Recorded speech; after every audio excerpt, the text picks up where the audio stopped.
Good morning, everyone. There we go. We got it recording.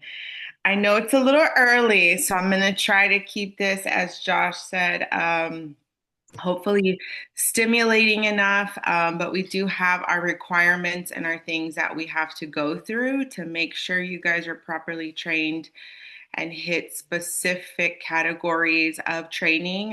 In this particular training, we're going to go over behavior analysis. Let me share my screen while I talk. So some of you guys look familiar. I know we have a lot of new faces, some older faces, not by age, just by how long you guys have been here. So some of this might be, a little bit repetitive in terms of you've gone through this training before. So especially for those of you that have been through this training before, it would be helpful, beneficial for you to provide the examples, or if you've had, several years under your belt at this point, as far as working in the schools, or for some of you that are now working in homes, to really take this information and try to utilize it to the best of your ability. Let me see. Can you guys see my screen? Yes. Okay, perfect. All right. So, like I said, we're here for our behavior training 2025. So, I'll just get into it. Like I said, there's specific things we have to sort of target for this training. So, these are this is kind of like our agenda and what we have to cover. So, we're going to go over. I'll give you as brief as an overview as I can of what applied behavior analysis is, what ABA is, which is a lot of what you guys are doing in the school, whether you're direct one-on-one, whether you're a class aide, whether you float around to different schools, it doesn't really matter. Um, Behavior analysis is going to be used throughout your time, whether again you're working in schools or in homes. We're going to go over behavior change, we're going to go over crisis intervention, and then we're going to go over data collection, which is probably, I think, maybe the least familiar to some of you. I know some, sites require it. Some, you kind of work along with the staff and they're taking their data for the IEP. Just sort of depends, but you definitely have to be trained on it and at least know how to take data.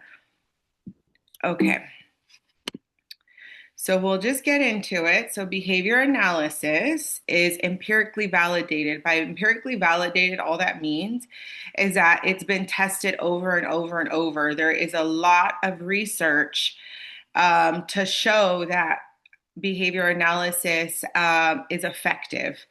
And if you're working with any kids on the spectrum or any special needs types of kids, whether that's developmental delays, Down syndrome, any other ADHD, any kind of neurological, any kind of brain disorder, autism, obviously, this has been proven to be the number one effective treatment, even over medication and even over like change of diet or, what other any other therapies that try to be utilized or any form of intervention.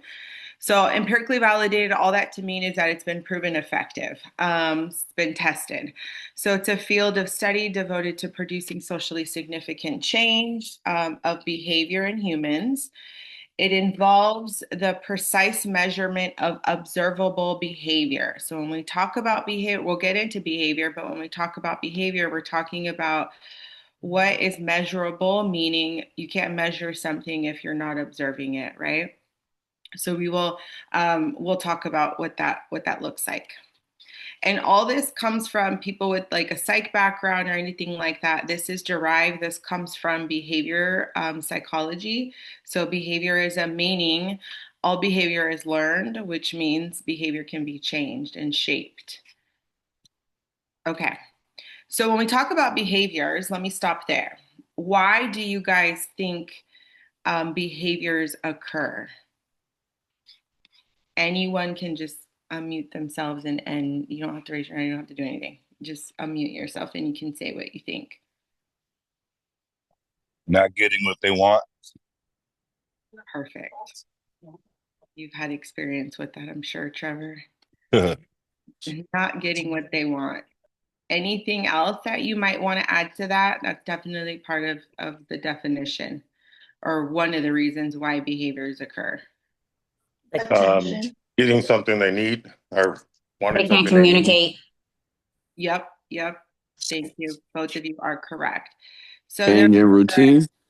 Yeah. Routine. yeah, Getting put out of their routine.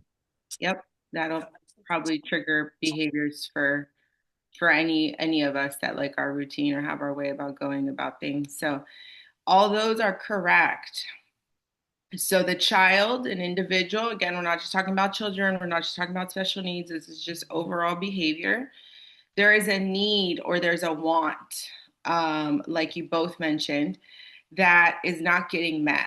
So the child, and then not only is there a need or a want, but the person lacks the ability or there's a deficit for them to get that need met. So what happens? They start to engage in behaviors, but not just any behaviors. It's going to be behaviors that in the past have been successful, right? So why are they going to do something that's not going to get them their result? Somewhere, someone along the way, they've been reinforced, meaning they did this and it worked. So what's going to happen? I'm going to do it again. This is just like basic human behavior. Um, so things to remember about a behavior anytime you see a behavior, it is it's serving that person a purpose. It's doing something for them. Whether it makes sense to us or not doesn't really matter. It's getting them a need to be met. And like we said earlier, it's something learned and it can be changed because it is learned. So we're going to go in today to talk about how do we identify what's triggering the behaviors, what is it serving for them so that we can replace it to teach them a more appropriate way to get that need met. Not that the need is bad. There's nothing wrong with wanting breaks all day. There's nothing wrong with wanting extra snacks. There's nothing wrong with wanting to play. It's not about making that need irrelevant or making the need go away. It's about giving them the tools and the correct behaviors to get that need met. So that is why behaviors occur. So we're going to talk about in ABA, there's so many different like methods and way about working with our kiddos and our students. However, for the most part, unless you're working in homes, for the most part in the schools, you're really just going to be there for like academic and behavioral type of support. You're not going to be there necessarily. You're not the person in charge of making sure like, oh, they can identify 5 alphabets out of the 20 something alphabets, or you're not there in terms of like meeting all of the IEP goals. So I'm not going to go into like too many specific teaching strategies for academics. We're going to go more towards the support of behavior.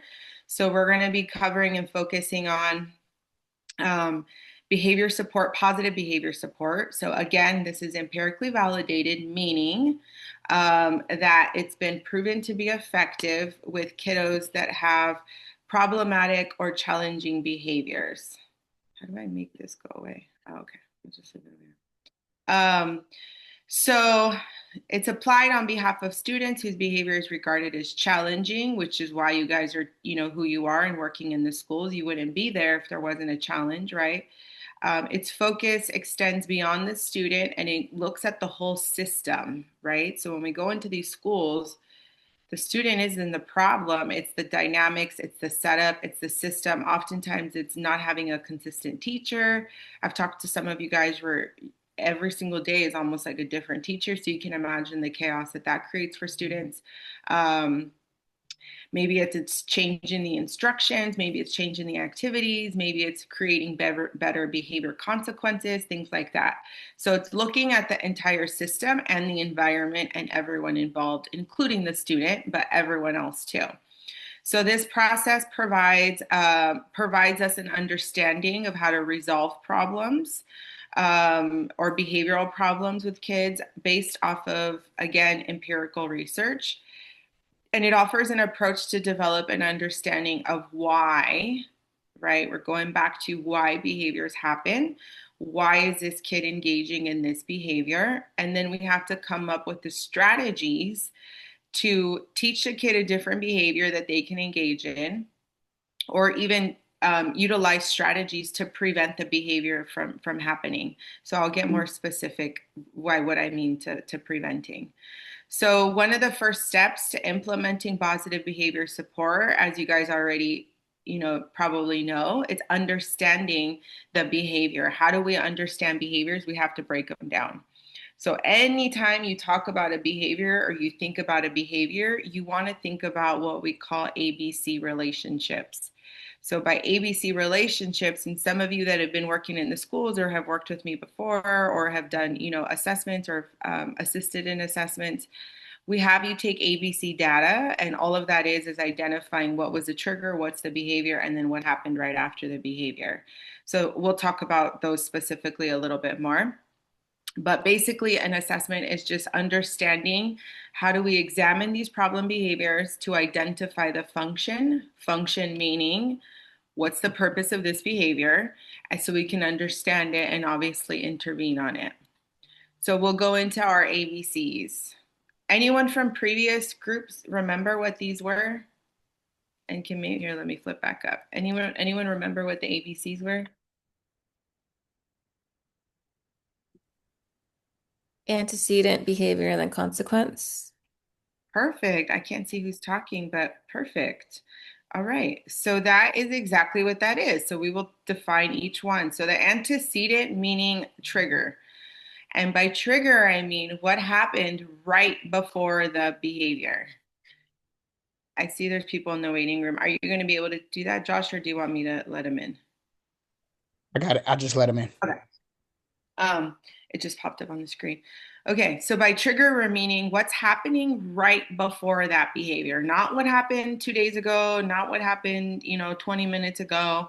There are behaviors that can linger that were triggered and they're just lingering on for that amount of time, sure. But typically, when we're analyzing a behavior, we want to look at just directly what just happened. Were they just given an instruction they didn't like? Was there someone that just walked into the room that they don't, really, they know, oh, as soon as that person's here, they're going to make me work. So there's things that are happening in the environment that are constantly triggering behaviors. And triggers or antecedents can be anything. So, like I mentioned, it can be a crowd, like noises. Some of our kids get overstimulated a lot of the time. So, going to recess or being around other kids is triggering. And then all these behaviors start to occur where they're hitting, doing all these other things. So, specific people, noises, smells sometimes can be an antecedent.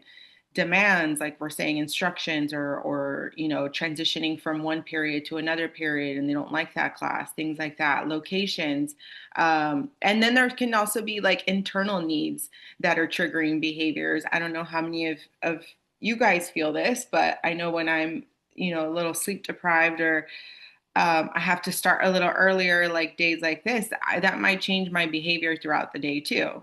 Emotions can trigger that. Hunger, especially for a lot of our, kiddos who probably don't get a chance to eat breakfast before they come to school, or they eat like breakfast that's just, a lot of sugar, and then now it's going to affect their behavior. So there's a lot of things that can be considered triggers. Pain is a big one. I will say this, in all of my years of experience, if you guys I haven't really heard about this too much in like the groups or anything, but just know that if you're working with a kiddo that hits their head, it's pain. There's not any other sort of trigger or antecedent that's been associated with that. So any kind of head banging, it's probably going to be like a headache or pain, and the kid just can't communicate it or is not communicating it. So just something to kind of look out for. So that's what the antecedent is. It's just anything that comes right before. That's the first thing you need to look at when you see a behavior. It's like, all right, let me see what's happening right before this behavior. The behavior itself is what you need to look at. So this is what's actually happening. And when we talk about observable behavior, we're talking about things that you can see. In this kind of analysis, you need to take out any kind of assumptions that you may have or anything that is not describable. So, but what I mean by that is saying the kid gets aggressive when there's an instruction versus, right? That's one way to explain it. Another way is the kid starts to hit the table, stand up and approach the teacher to hit the teacher, right? So when we're talking about behaviors, you have to be able to describe them in a way where anyone that's hearing it knows exactly what it looks like, because what I think of aggressive may be different than what, someone else thinks in their head of what aggression looks like. So just the behavior, taking it for what it is, whatever is happening. We'll talk about measurement a little bit later, but there's a variety of different ways to measure behavior by frequency, duration, intensity. Frequency meaning how many times, duration meaning how long was this happening for. And then there's an intensity that we want to measure sometimes, right? Meaning, was it like severe? Was it mild? They just kind of like tapped the table versus like punched and broke the table. That's talking about more of intensity, but we'll get more into data collection and how to measure behaviors later. And then lastly, consequence. So by consequence, we're meaning nothing bad, nothing negative. Every time we think of consequence, I think, we often go to like, our parents kind of, oh, there's consequences, or there's consequences to everything. Like it turns into kind of a negative thing. It's not necessarily a negative thing. The C just means consequence, meaning whatever happens right after. So as soon as that kid starts to hit, what happens? The teacher tells him he doesn't have to do the work. That's a consequence. That's what happens right after. Um, every time the kid drops to the floor and cries, their parent gives them their iPad. That's considered a consequence. That's what happened right after. So it's just what's happening right after that behavior occurred. So those are our C's. Okay, ABCs, sorry. So we're going to practice now. Anyone can take this on, especially if you kind of are familiar a little bit more with how to track ABC data.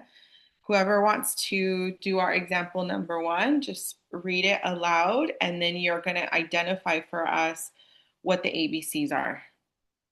Anyone want to try to give it a stab?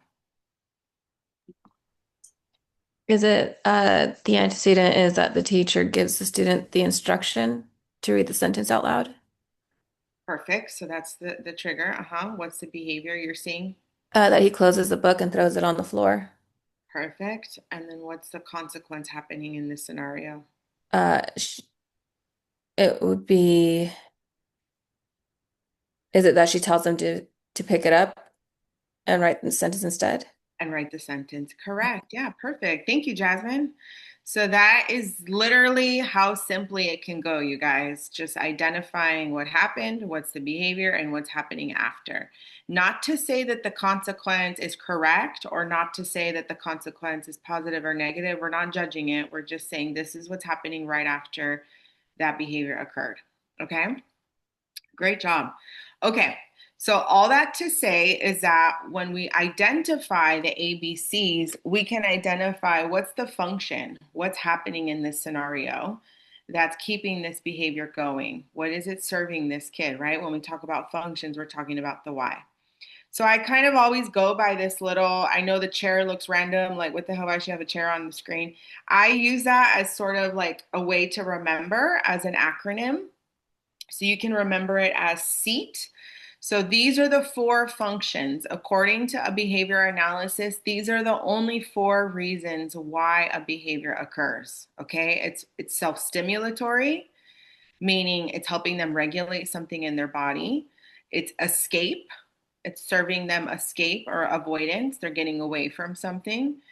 Or number three, it's serving them attention. They're getting some kind of attention out of it. And then lastly, the T stands for tangible.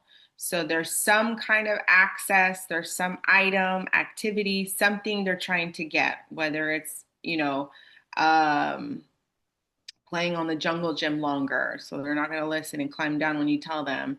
It could be, they start to cry because they want an extra bag of chips. It could be anything like that, or examples of how to get access to something tangible. So these are our four functions. You can remember them by remembering the word seat. And these are going to be the things that you look at as to why is this behavior happening? Because it's going to shape what types of interventions you're doing. You can imagine if you're trying to provide strategies for a behavior, but you don't know what the heck the function is, that's where you see effectiveness go down because it's like throwing darts in the dark. Like you're just like, oh, let me just try this, let me just try this, let me just try this, but it's never actually going to be effective because you don't even know why that behavior is occurring, right? So there's a step-by-step process to how you want to approach behaviors. Any questions about anything so far? I should probably stop and then I'm gonna need you to help me manage my time, Josh. 8:30. Okay, Got you. let me start moving. So I'm going to go into each one of these now, but I mean, they are kind of self-explanatory, but I want to go into each of them and just explain so we all have an understanding of the functions. So like I said, the first one is self-stimulatory. So this is when someone engages in a behavior in order to satisfy some kind of internal need in any environment. So it's anywhere, anytime, someone's watching, not watching, they're home, their school, it doesn't matter. Self-stimulatory behaviors happened in anywhere. It's usually, not to say all the time, it's usually when there's like a sensory need or someone is overwhelmed, anxious, excited. It's when there's a lot going on internally and they need to like let it out by exhibiting something that'll help regulate. Everyone has self-stimulatory behavior. So anyone on myself, anyone here, we all have self-stim behaviors. So there might be someone right now shaking their foot. There might be someone right now tapping their knee. There might be someone right now playing with their hair. These are all considered self-stimulatory behaviors. Some people chew on their pens. Some people flick their pen. Some people tap. Some people pick at their nails. These are all considered self-stimulatory behaviors. So they're just any kind of behavior you exhibit that gives you some sort of input or some sort of internal regulation. Does anyone have, I know a lot of you work with kids probably with, self-stimulatory behaviors. Does anyone have some examples of a student they worked with and they've seen these types of behaviors or any kind of self-stim behavior? I had a Uh, student go bite ahead. her hand. Yeah. I couldn't see who was talking. Oh, sorry, that was me. I had a student who would bite her hand if she got really stressed out. Mm-hmm. That's a very typical one. And then you start to see like calluses on their hands. Yeah, we had to give her a fidget that she could bite on instead because Mm-hmm. she was actually causing herself to bleed from it too. That's a perfect replacement. You just talked about the replacement behavior too. I thought I heard someone else do it. Anyone else have? We have one when a girl, she hits herself on the head hard if she Mm-hmm. doesn't get what she wants. Because she's nonverbal, so it's hard for her to explain what's really going on with her. Mm-hmm. That might also serve a different function because you just said she does it when she doesn't get what she wants. So that might be serving a different function for her. Like she's hitting her head because she's like, I want this. And I know when I start to hit my head, they might give it to me. So Right. that's a little bit of a different purpose that it's serving for her. But in this scenario, these behaviors serve that person, that purpose of some kind of regulation. Sometimes you'll see our kid like they walk in circles or they pace a lot or do different things, hand flapping. A lot of if you see a lot of kids that like mouth a lot, like meaning they put things in their mouth that doesn't belong there, that's a self-stim behavior. So these are all type of self-regulation. Okay. The second one is escape. So this is probably going to be the most common sometimes, especially in the school settings, because school and work and task and demands are so aversive to some of our kiddos.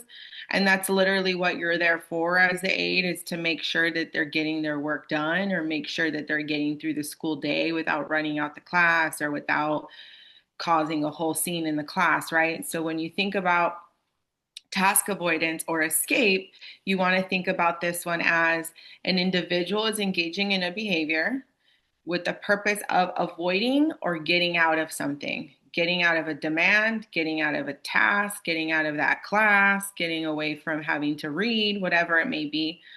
So an example, some examples of some task avoidant behaviors might be kiddos that you guys work with that run out of the classroom, maybe put their head down, like they shut down anytime it comes to a particular, like, all right, now we're going to do math. It's like, oh, you already see it happening. They put their head down or they start to, go into their sweater, whatever. Or they might hit people around them. These are some examples of what could happen. Anyone have like any scenarios of students they currently work with or have worked with in the past that it was very obvious there was like task avoidance? Or what are some examples that you guys have? I had a student, when it came to goal work, every time we had to go to start goal work, he would, I have to go pee. And Mm, then during his, one of his things was he doesn't use the bathroom at school. oh, okay. So only during goal work, he would want to go to the bathroom. Yeah, that's a perfect example, Cody. Is like all of a sudden you have to go to the restroom. That is a very obvious task avoidant behavior. Is like as soon as this happens, we have, we have to go to the restroom. Okay. I have a similar one to a kid that does the same thing. Like when they start playing the songs on the TV, he automatically says bathroom, bathroom, because he doesn't like to hear the music in his ears. He's trying to avoid an escape. Yep. It's a I good. had one that literally, as soon as it came to calendar, he'd want to go sit in the schoolyard and would not come back in the class. Yep. Yep. That's another one. So you guys were able to break down this is what happened, the song turned on, or we had this, schoolwork, or we had calendar, whatever, and then this behavior started to immediately happen. And so I don't know what the consequences were in this scenario, but I'm sure there's probably different things you guys did. But we'll talk about some of that later too, of what to do with consequences. But yes, those are all good examples of task avoidant I'm type. sorry, I have a question. Uh-huh. Um, for the escape and the self-stimulatory, there I had a student that if we told her she was losing a reward, like she wasn't gonna be able to make it on the field trip because she had too many behaviors or whatever um, it was like it was her stimulation about not getting what she wanted that caused her to escape. So does that fall in the same line at that point?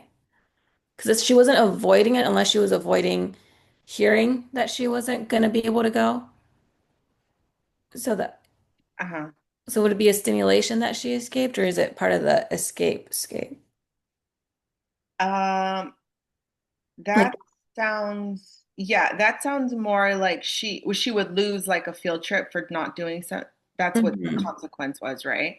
And then when Well, yeah, the consequence. But then because she would hear that she's not going on the field trip, it's like she would get overwhelmed by the feeling of being upset that she couldn't go, and then she'd just zoom out of the classroom. yeah, that's for sure. That's obviously more so like her leaving the class, the behavior, right, is her kind of like zooming out of the classroom. Mhm. Trigger was that she knew she wasn't going to get to go. So then you already know that that's probably more of like access or escape. But I don't want you guys to get confused on like self-stimulatory. So self-stimulatory, it has no demands, it has nothing in place. Okay. It's like the kid was just sitting there. It's like those behaviors where like I'll ask you guys like what's happening right before and you'll respond like I've heard this all the time in groups like nothing. We were just sitting there and then she just started hand flapping or she does it throughout the day. It doesn't matter what's going on. That's kind of how you're able to distinguish this behavior versus something like these behaviors. So this behavior will happen in any scenario in any place at any time. It's not because a demand happened. If a demand happened, you already know it's escape. Or if something got taken away, you already know it's probably because they want to access that and they can't access that, or you've already told them they can't access that. So self-stim will be just like whatever, like you guys will be walking down the hall and the kid starts to hand flap or the kid starts to pick their nails. There's no clear thing that's occurring in the environment to trigger it. That's Thank you. why this behavior is definitely a little bit trickier, and how we handle this type of behavior is different than how we handle the other behaviors. So I'll talk about that too. Okay, then we have attention seeking. This is also very, very common for your class clowns type of individuals, people that need a lot of attention, which I think based off of some of the groups and some of my interactions with you guys, this is also a very common behavior because a lot of our kids don't get maybe the attention that they need at home. So what other setting are they going to go do that in? School. That's the next setting, especially when they have, an IEP or they have people around them that are looking out at their behavior. They can easily access attention at school or by other peers, right? Especially when you get into like middle school or you start to get into those ages where, they want to fit in or they want to be cool, whatever that scenario may be. So attention seeking is when an individual engages in a behavior for the purpose of attention. This is very straightforward. The only other thing I want to say about attention is that oftentimes we think, no, it can't be for attention because it's negative attention. They're constantly getting scolded or they're constantly getting told, da da da da. You have to be very careful with attention because even negative attention for children is attention. It doesn't matter if it's positive or negative. If they're getting attention, they're getting attention. So a lot of times we can be inadvertently reinforcing that behavior because we think, well, it's not positive attention. They're not getting praised. They're getting like called out on why da da da da in the classroom they're doing this. That part doesn't really necessarily matter. When you have a behavior occurring for attention, it's all the same at that point. So an example might be teasing peers. A lot of kids that like scream out loud in class don't know how to raise their hand, or those might just be some examples of some scenarios you guys have told me. Anyone else have some examples of kids they worked with that it was very obvious it was attention seeking? And what did that behavior look like?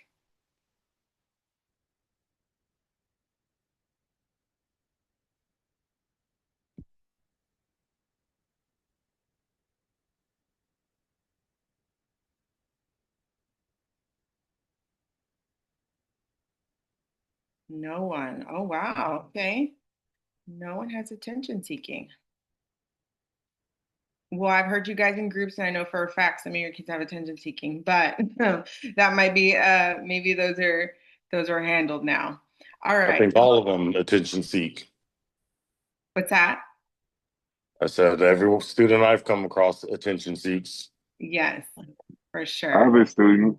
He would just like grab your hand, like Grab your. yeah, Oh, grab okay. your hand. He like if it's some schoolwork or something like that, and like the teacher's not paying attention to him, he'll Oh, just okay. grab your hand. Yeah, that's a perfect example. So grabbing you, touching you, trying to like tap you. Um, It might be like they start acting silly, they start doing things, saying inappropriate things. That's very common too. Yes, but going back to that original statement, they all attention seek in some way, shape, or form, and why those things happen is usually probably rooted in they're just not getting very much attention, or there's no one really around them acknowledging the positive things they're doing. So they're like, whatever, I'll just start to do all these other things so that someone can say something about me. Okay, and then the last one is access to tangibles. So, by access to tangibles, this is when someone is engaging in a behavior in order to gain access to an item or activity. So, earlier, that example you gave, Jasmine, about the kid would get upset when they lost the field trip. They were engaging in that behavior because obviously they wanted access to that field trip. They don't want to stay behind, which makes total sense.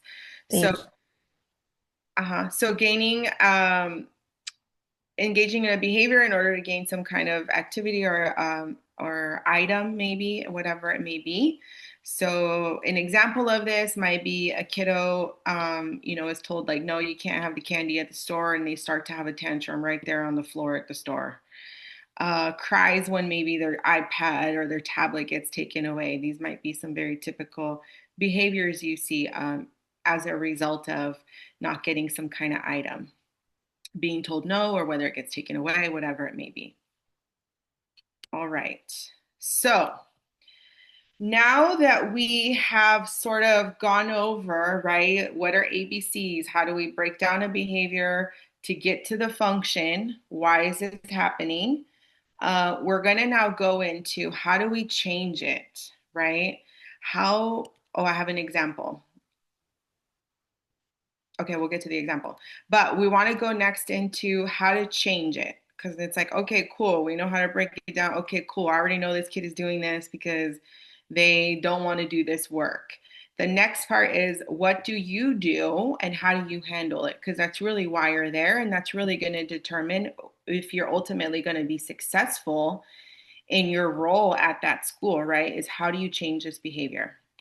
Before I go to that, I have a little example here. So anyone want to try and tackle this example? So what you're going to be doing is first identifying the ABC, and then we want to get to the function. It's pretty straightforward, you guys. Anyone can go ahead and give it a stab.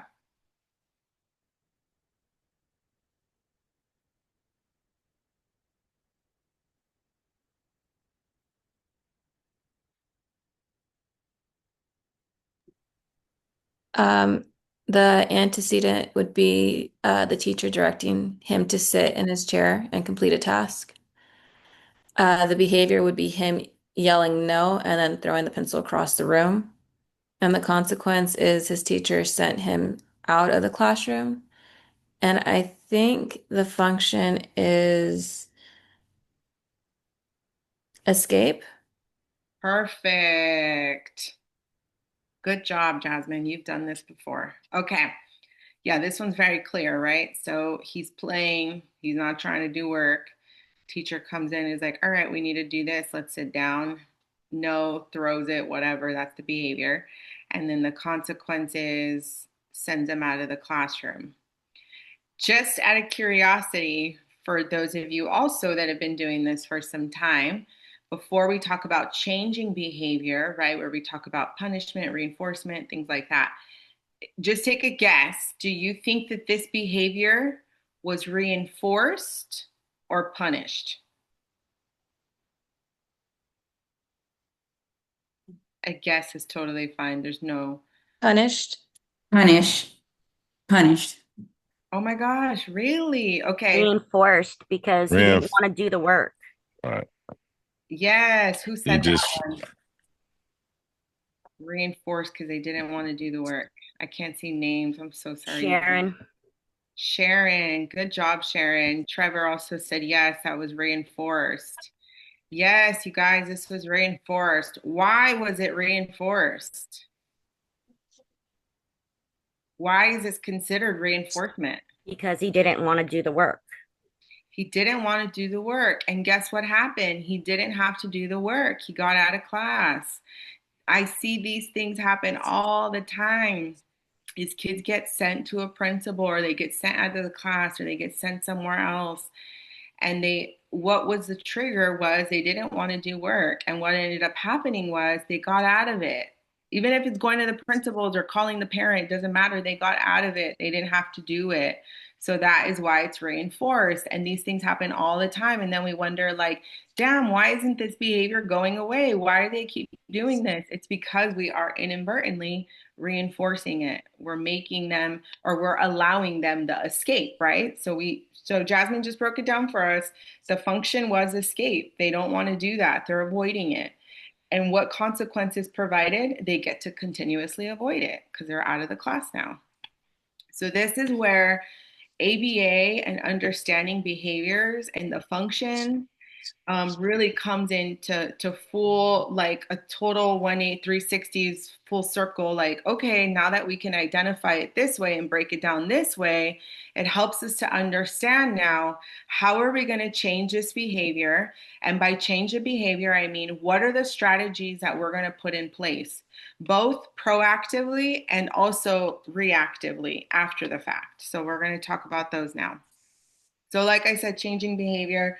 Now we know how to break it down. We identified the function, we identified the consequence, all these other things. It's like, okay, now what do we do next to change this?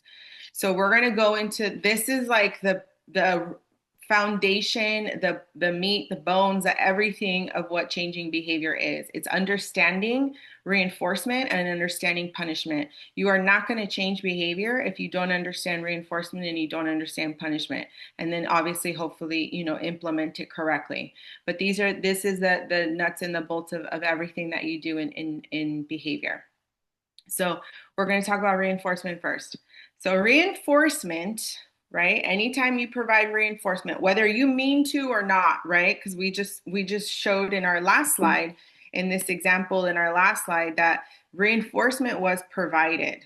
We already saw that. Whether it was meant to be or not, I'm pretty sure the teacher did not mean to reinforce that behavior. They're trying to actually punish the behavior and make it go away. But we could see how sometimes we might reinforce a behavior inadvertently. So reinforcement is something that is provided that increases the likelihood of that behavior occurring again. So whether you mean to or don't mean to, whatever, a behavior has been reinforced if that behavior goes up or that behavior maintains, it stays, doesn't go down at all. That's how you know this behavior is somehow being reinforced, whether you're doing it or not doing it, whether the teacher's doing it, whether the special ed, coordinator's doing it, whether the principal, whether the parent at home, which is a whole other, realm that you guys don't often get to see working in schools, is how parents are handling behaviors. And then they come to school and you're like, what the hell, where did this come from? It's probably because at home that worked for them. So now they're going to do it at school. So there's a lot of things going on in this kid's world, right? But just looking at reinforcement is, behaviors are being reinforced if it's continuing and or increasing. Now, we have two types of reinforcement. The first one is positive reinforcement, negative reinforcement. Positive reinforcement means you're adding something, you're giving something to the child to increase or maintain the behavior, right? So most common thing is like, oh, good job, you were able to sit to do this task. Let's get a break now, or let's go play with the bubbles, or here's some Oreos, right? So you're giving something, you're adding something to reinforce that behavior to keep it going. Negative reinforcement is not anything negative. It just means the word is negative, or says the word negative, because you're taking something away in order to keep the behavior going. So an example of this is, hey, you sat down and did your 5 problems so well, you don't have to do the last 5. Or taking something away that might be like aversive or something that they want to get out of, but you're using it to reinforce them. Like, hey, you did these so well. You didn't fight me today. You didn't throw your pencil on the ground. Like, let's take a break now. You don't have to do the last 5 problems. That's taking something away. Or at home, maybe a common thing is like, a kid gets good grades or they got a high test score or something. And so the parents say, hey, tonight you don't have to do chores. You don't have to do the dishes, or you're not going to have to, blah, blah, blah, whatever you're going to try and take away to reinforce the child. So it could be adding something or taking something away, but it's all for the purpose of reinforcing that behavior, continuing that behavior to occur. Punishment, on the opposite side of that, is where you're decreasing the likelihood of that behavior occurring again.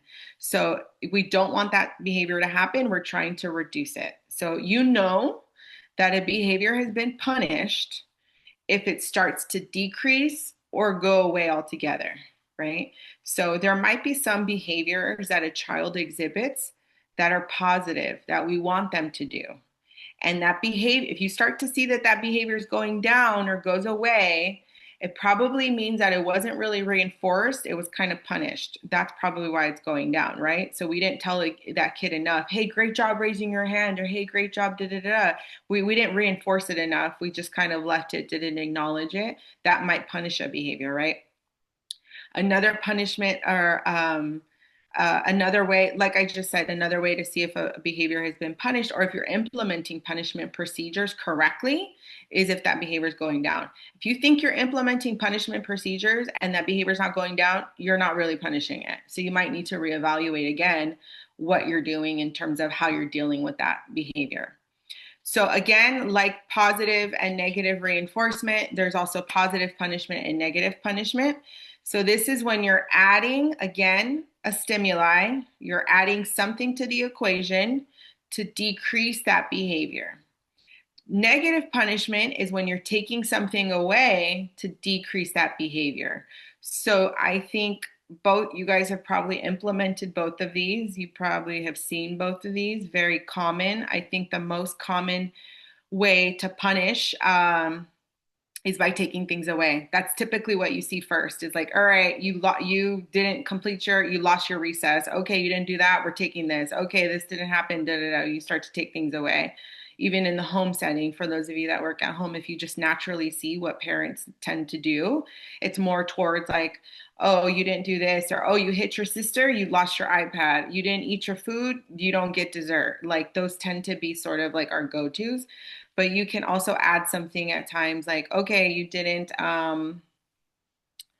I don't know, you had a whole tantrum for whatever reason, doesn't matter. So now you have to, wash everyone's dish tonight, not just your own dish. Or, at school, maybe you didn't complete the assignment. So now you have to do 2 pages of it. That's like adding things to punish, or you could take things away to punish. Any questions about positive? I know I spend a lot of time here, but reinforcement and punishment. I spend a lot of time here because like I said, these are like the nuts and bolts of behavior change. Any questions or anything I can review for you off of these two? Okay. So these are some things that, some guidelines in terms of punishment, whether you're in school. I think in school it's a little more regulated, but if you're in home, it tends to be a little bit more um, common is just making sure we have guidelines for punishment, right? And by guidelines, I mean ways that we want to implement punishment procedures. So, oops. Okay.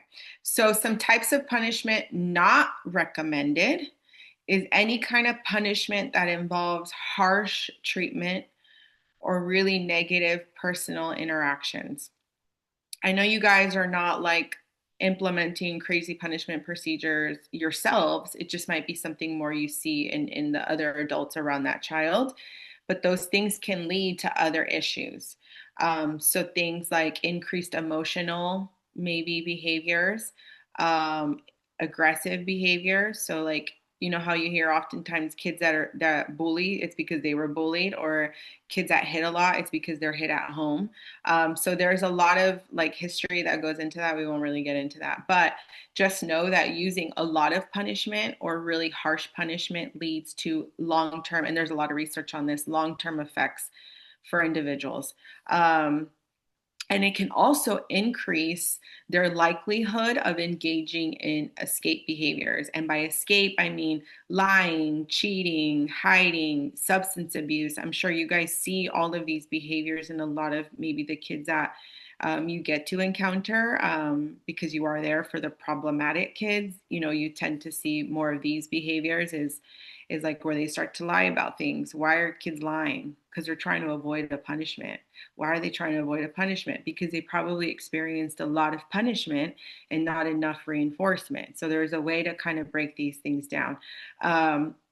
Substance abuse, that's like the number one coping mechanism for, I think, in our society as a whole. So any kind of substance abuse, you already know it's an escape. Like they can't handle something, so they just start to escape to that.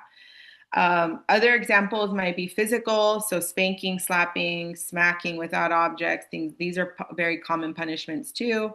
Verbal reprimands, so anything like super harsh or scolding or threatening, you don't want to use threats. You want to, whatever you say, especially as a therapist or as a BT working with a kiddo, whatever you say, you want to make sure you follow through on. So you definitely don't want to threaten anyone or present threats.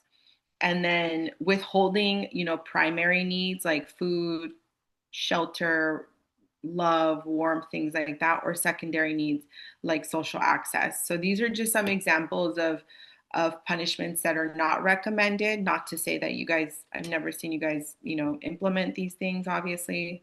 But it's just kind of an overall note of how punishments can end up looking like. Is taking something away a threat though? It's taking something away, a threat. Like, for instance, if I take their iPad away, is that considered a threat? That's not considered a threat. That's a you did it, right? Like you took it. So a Right. threat is something like, hey, I'm gonna do this if you do that. Okay. That's a threat.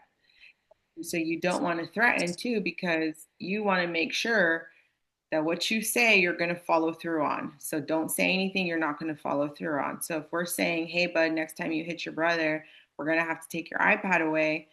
That's not a threat. That's you presenting the consequence. That's you telling the kid, you have a choice right now. And if that's what you decide to do, that's fine, but you're going to lose your iPad. That's not a threat because you're actually going to do it. Okay. So next we have positive behavior support intervention. So we've gone through sort of what reinforcement is, what punishment is. We now want to look at what are our interventions that we will be implementing. Okay. So proactive meaning,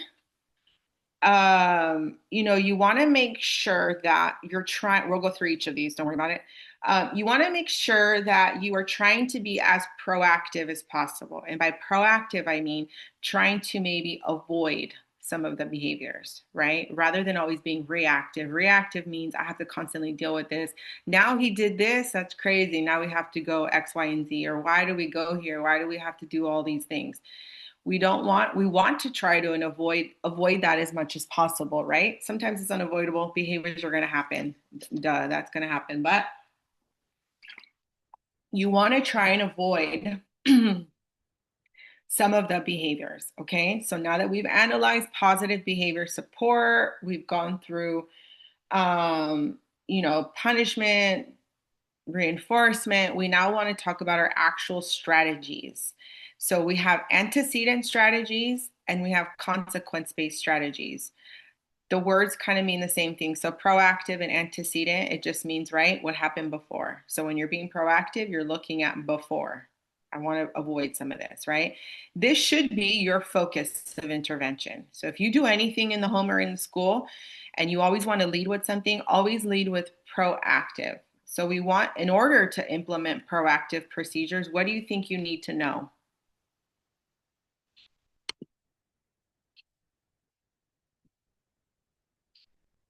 If we want to lead with proactive, we want to be as proactive as possible, meaning we want to do all these things before this behavior even happens to avoid the behavior from happening.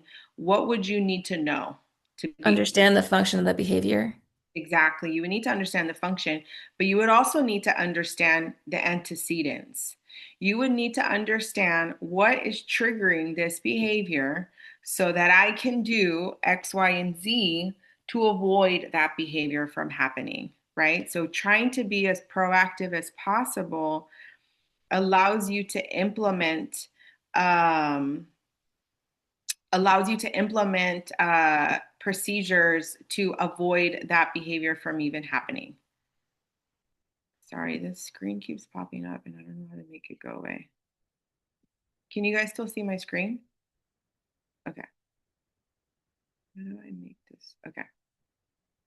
So again, you want this to be whether you're in school, you're in home, you're in a clinic, doesn't really matter where you are, you want to have to know what are some of the antecedents to be able to implement antecedent strategies. So these are the strategies we're going to go to. I'm going to talk about each of them.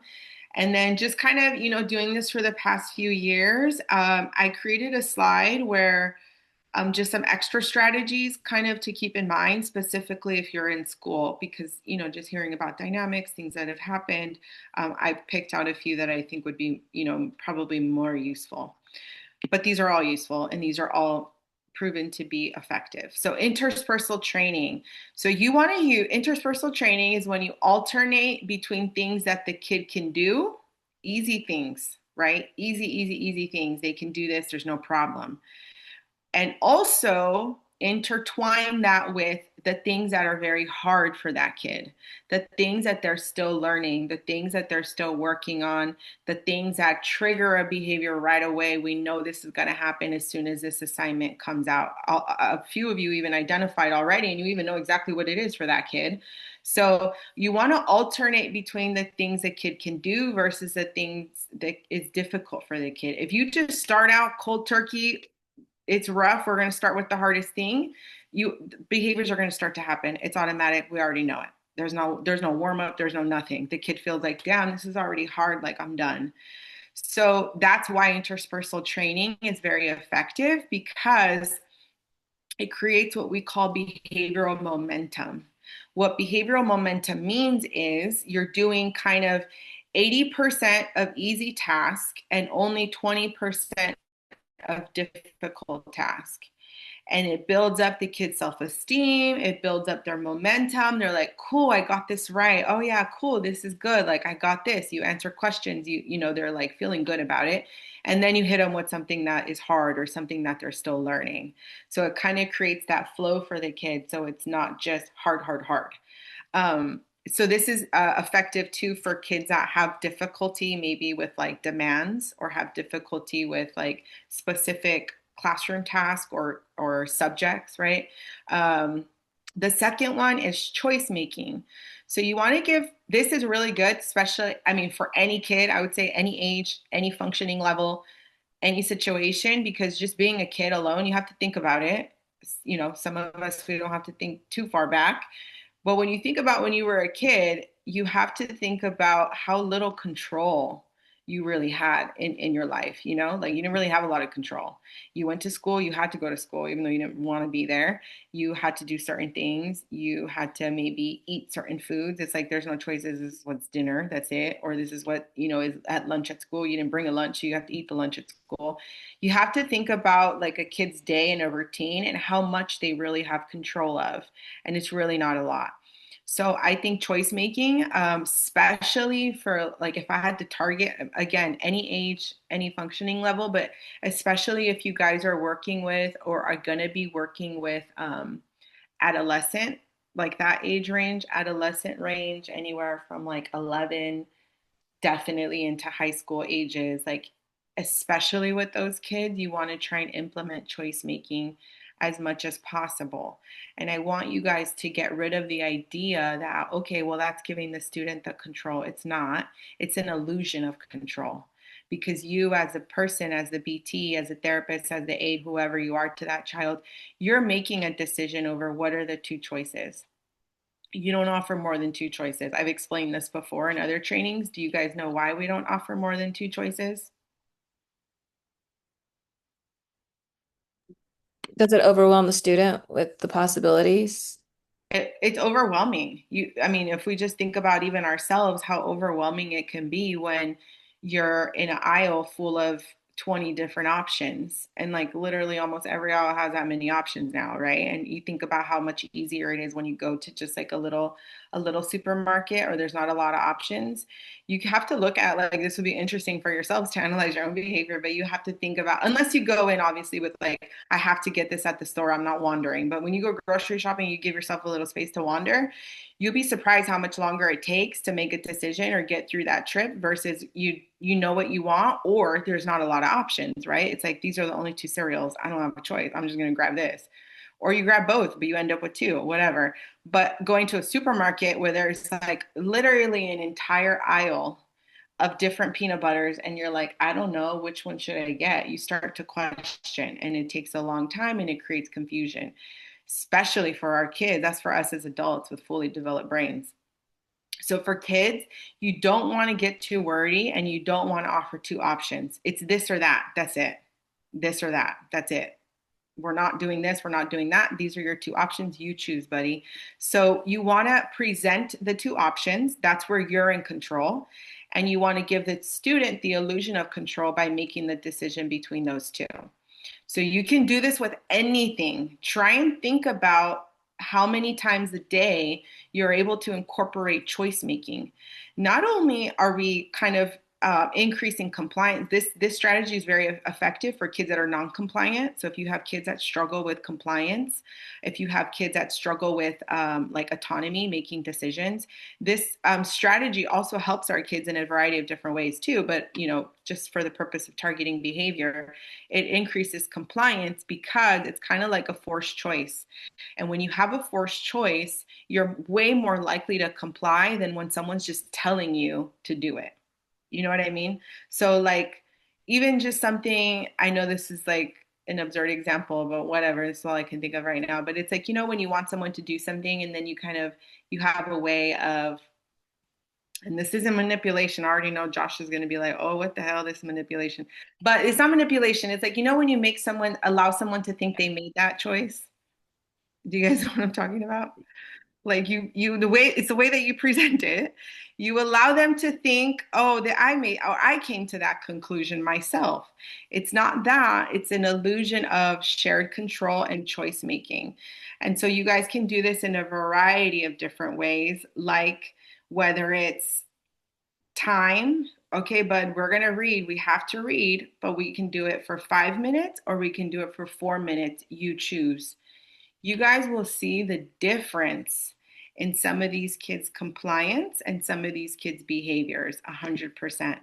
So it could be with time, it could be with activities like, okay, we're going to have to do reading and we're going to have to, do math, whatever. You choose which one do you want to do first. It's like the kid doesn't want to do either. That's why it's a forced choice, but at least it's allowing them to pick. Or it could be like even with stimuli, like, hey, we're gonna, have to color, but you can choose. You want to do the pencils or do you want to do the markers? You pick, or you want crayon, whatever. It could be with consequences also. So like, hey, we have to do this, or we don't get to go outside, right? So you choose. So an example right here might be like, the kid wants to go out, and it's like, okay, in order to go out, we need to put a jacket on. Put the jacket on. You want the red one or the blue one? That's a choice. Or you could put a jacket on and we go outside, or we stay inside. Your choice, right? So the how you present the options can vary, but I like this strategy because it's useful for any age and any functioning level. Okay, I feel like I spent a lot of time on choice making. Next is manipulating setting events. So when you manipulate setting events, all this means is that you are taking into account the environment, because the environment can be a trigger, right? So what we talked about earlier, little kids or kids that are highly distracted, or noises dysregulate this child, or they have a lot of sensory issues, or they get hangry. It's just that type of a scenario. Or they were really tired. That's a very common question I typically ask parents when working with them, is like, what's their sleep schedule like? Because sleep can be really dysregulating and it can cause a lot of behaviors. So just kind of knowing these things is very, very helpful, because it's going to set up for you how you work with that kid that day. So if you're able to have communication in some way, shape, or form, like you're there to retrieve the student at the beginning in the morning, you help with maybe the transition going into school, and you're able to make even just a little bit of contact with the parent, I would ask some of those very quick questions. Hey, did he get breakfast today? Hey, how'd he sleep? Just real quick, right? And you help them that, because that's going to already set you up for, I already know this kid didn't eat breakfast and it had a horrible night's sleep. So what is that going to do for you? It gives you the information to know proactively, we're not going to start out with this today, or I'm not going to push them as hard. I have to ease them in. So it gives you that sort of setup to know that. The next one is ecological arrangements. So by ecological arrangements, this is when we make changes in the environment, home, school, whatever, that reduces that behavior from occurring. So being aware of precipitating factors just means like being aware of your environment. A classic example is if you have a kid that elopes from the classroom. Do you think you're going to want the kid to sit by the front or the back? Would it depend where the door is at? Right. So let's just say the door wherever the door is, it doesn't matter. Are you going to want the kid to sit like to the right or to the left or to the back? Where do you think you would set yourself up with that kid? In the front where they're next to this, where they can see the teacher better? The They, back. The the back. behavior is eloping. Let's say they're an eloper, right? They Mm. run out of the classroom. One thing that you can do proactively is arrange where that kid sits in the class. If the kid there's some scenarios, I know classes, we talked about this before in groups, where it's like, all right, let's create an ecological arrangement, and the therapist is like, yeah, I know, I thought about that, but like the class is really tight, or I can't control this, or we can't control that. Another strategy might be just moving the desk in a certain way where the kid can't just run up and go. There may be like not necessarily cornered, but maybe you have the desk in a certain part where there's like a bookshelf, so they can't run through that, right? And then you're on the other side, you're sitting. So if the kid tries to get up and run, guess what? They have to go through you first. Or if there's like, the kid likes to throw stuff or whatever the behavior is, right? The kid likes to throw things, let's just say. Are you going to probably have things out and accessible? No, you're going to have it in a box next to you. You're going to have control over those things. Or let's just say the kid is working for something, they're working for um, some chips during break time. Are you going to have the chips out right in front? No, it's like then they're going to reach and grab them, and now you're going to have to deal with the behavior of grabbing. So it's just sort of being aware of how your environment looks, so that way we're able to avoid some of the behaviors.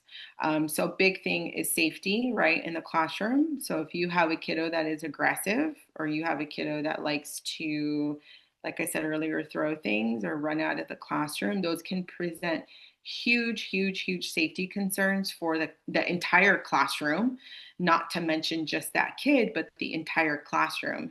And those scenarios tend to be the most problematic. So, especially if you have safety concerns, this would probably be the go-to strategy to think about is how can I manipulate the environment so that I can prevent or slow down some of the behaviors. By slowing down, I mean, it's not going to stop the kid from trying to get up and run out, but guess what? We're going to slow them down because they have to run all the way across the room to get out the door, or they have to go through me first before trying to get out. It slows it down, it slows the process down.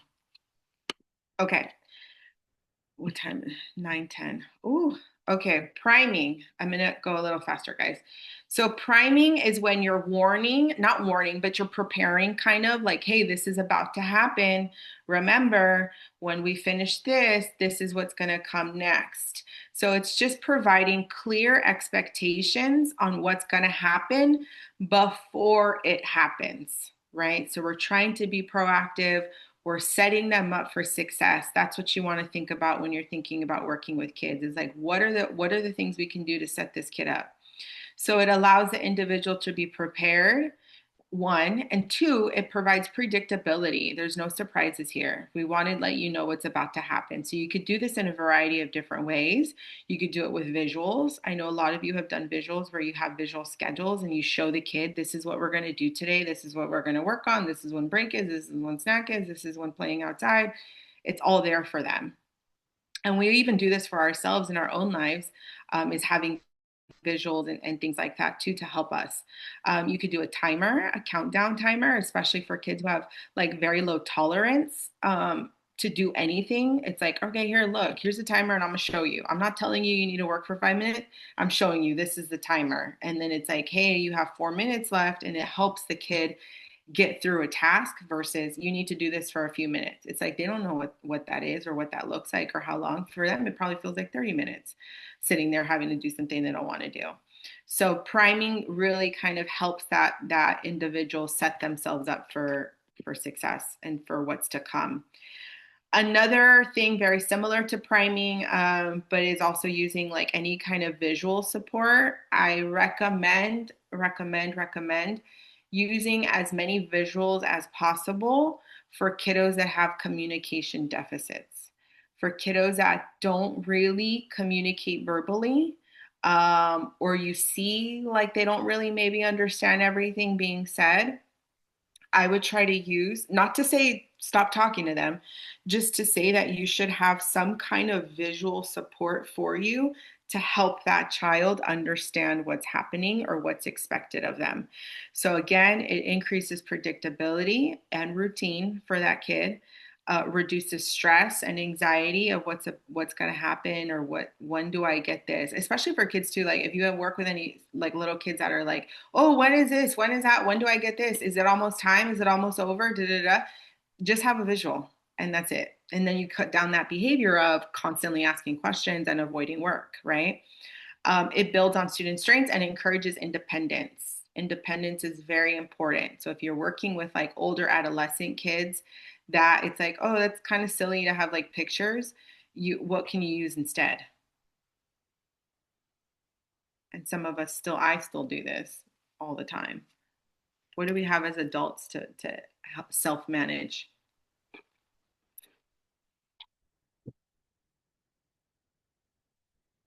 Anyone have any ideas? No one self You managing. can use timers like clocks. Alarms. Yeah, alarm. Hmm. And also like, Post-its. yes, post-its. Whoever said that, I use that all the. I literally have like 20 post-its sitting on my laptop. Does it get done? I don't know, but at least the post-its are to remind me.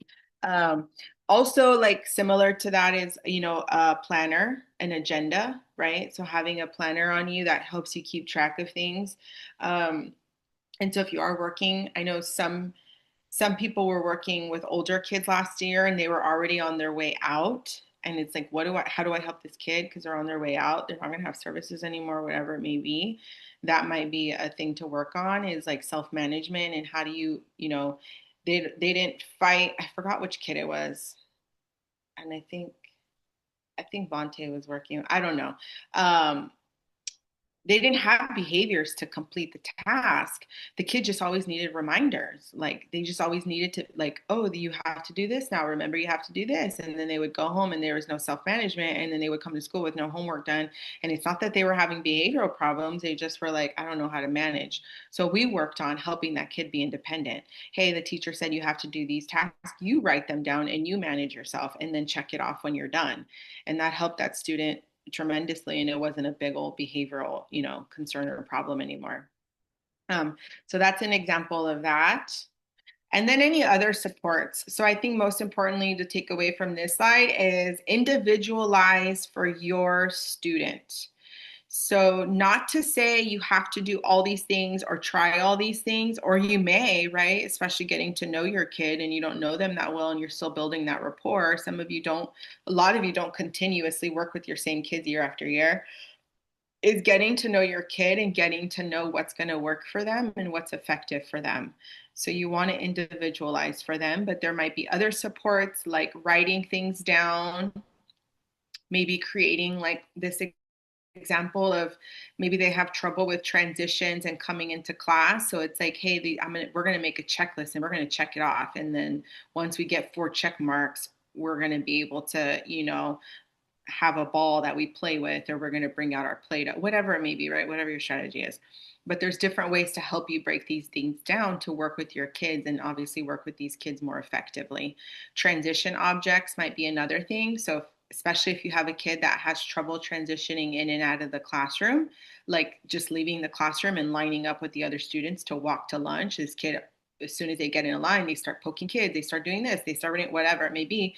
Maybe you guys can have a transition object of like, hey, every time we walk in line, bud, I'm gonna let you squeeze like my fun ball or whatever, or my fuzzy, whatever. You get to hold this little, I don't know, like teddy bear when we walk from this to here. So it keeps the kid on track, and it's proactive, right? We already know it's going to happen in the line, so we're trying to come up with ways to reduce that from happening. Okay. And then also two timers, which is already, like you guys mentioned, something to use as well. The next one is task modifications and adaptations. So this is used to promote success within task. So this is especially helpful if you have any students that just have trouble getting through a task, getting through a sheet of or getting through writing 2 freaking sentences. That's how difficult it is sometimes. So anytime you have kids that struggle with stuff like that, this strategy has been very helpful. So you want to reduce the task size or difficulty, and you can limit an expectation as well, or you adjust time for doing it. This is very common. I've seen this literally almost every single IEP. Is it being implemented all the time? I don't know, but it is useful, is adjusting the time for completion, whether it's taking a test or an assignment, whatever it may be. It increases the likelihood the student will comply also. So sometimes some of our kids, they haven't even looked at the worksheet and it's already like, no, no, no, I'm not doing that. Tries to get up, run away, tries to throw stuff. No, no, shut down, whatever, right? Puts their head down, already shut down. And it's like, damn, I haven't even showed you the sheet. I haven't even presented it to you. So one thing you can, for kids that get overwhelmed too visually, one thing you could do is maybe like fold the sheet in half so they don't see the whole thing, right? Because as soon as they see the whole thing, they don't even let you get it out yet, where you tell them, all we have to do is 5 problems. Like, that's it. That's all we have to do. Before you even get there and they already start to have behaviors, you could even like fold the sheet in half, like say this is all like what they have to do, right? You fold it in half so they don't even see half of it. And it's like, okay, but this is all we have to do. And you get a break. And then you come back from your break and then you unfold it and it's like, okay, now we have the other half. So very simple modifications you can make to increase, one, their compliance, and most importantly, decrease all those other behaviors that would have happened if you had just shown them the full task, or if you had said, oh, you only have 5 minutes, versus if you need more time, let me know. So that's just another example. Okay, next we have non-contingent reinforcement. So this is a strategy of where you're just flooding the child with reinforcement. You're providing them the attention, the reinforcement, you're just giving it. Non-contingent means no reason. It's not because they've finished the task that they get reinforcement. It's just reinforcement. This I recommend. Actually, like when we work with in-home cases, it's not really a recommendation, it's a must. If you're working in home and you're going in and you're starting working with that kid, you want to build rapport. And the only way to build rapport, and even in schools, in any kind of relationship, you need to build rapport, right? That's a basic. But how you do that might look a little different. So when you're first starting out to get to know the kid, you want to provide them with as much non-contingent reinforcement as possible. So before you start placing demands, or before you start following through with your demands, or you start following through with your behavior strategies, before you do any of that, you want to just flood them with non-contingent reinforcement. So you're giving them access to reinforcement for no specific reason, just it's free. The student should receive reinforcement contingent, right? So they should be getting reinforcement when they do all the things we need them to do, but they should also be getting it throughout their day. This strategy I recommend for all students, especially because I forgot who mentioned it, but all of our students exhibit attention seeking behaviors. Specifically, when you have a kid that has a lot of attention seeking behaviors, this is what you need to do. You need to provide them with a ton of reinforcement so that it reduces the attention seeking behaviors. Why? Because when you increase giving them non contingent reinforcement, increase giving them reinforcement, the behaviors that they have to exhibit to get the reinforcement, the negative behaviors they have to exhibit, that will go down because they're already getting the reinforcement. So it's like an inverse type of relationship.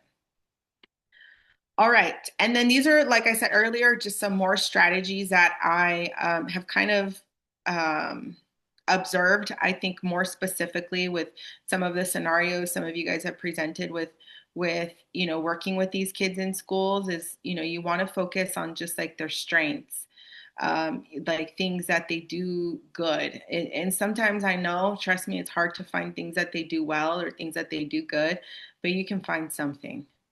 You can find something, even if it's just like, hey, I like the way that you're smiling today. Like you can find something that they're good at.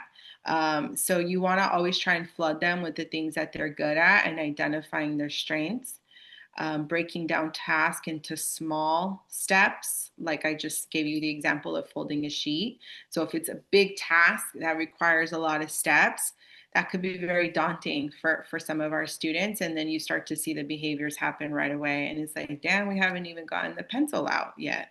So you want to try and break things down into small steps, offering support. You don't want to just do it automatically for them, right? Because then we get students that are dependent on the aids. And then they have an aid with them the entire time they're in school. And as crazy as this sounds, it's the truth. You want to work yourself out of a job because trust me, there's another student, there's a bunch of kids that need help. So you want to try and get your student to not need you anymore. That is your goal. That is your number one goal as an aide, is to get your kid at a place where there's success and they don't need you anymore. Because as soon as you get that kid good, there's going to be another kid that needs help. Using movement, so don't stay hovering over your students, especially those receiving special education services. You want to kind of allow for that, a little bit of that independence if possible, obviously. Extended time on task, we already talked about that. Making things concrete, so using visuals like I mentioned earlier, and then keeping your expectations high, right? So I know a lot of time it's kind of like, damn, and then this happened, and the teacher doesn't do this, and the school doesn't know what they're doing here, and then who knows what the hell's happening at home. Like, there's all these factors, and I see that I could get very, like, even for ourselves as clinicians, it can get very daunting of like, well, I don't even know if I can make a difference in this kid's life because it's so messed up. But you want to still keep that hope for that kid, and still keep your expectations high for that kid. And then presenting limited amount of info on a page. I kind of mentioned that earlier with task modification. So these are just some things that I've kind of noticed along the years that I think would be helpful. Okay, 9:30. All right, any questions about any of those or anything I just gone through? I'm probably needing to go a little faster now. Okay, so reactive strategies.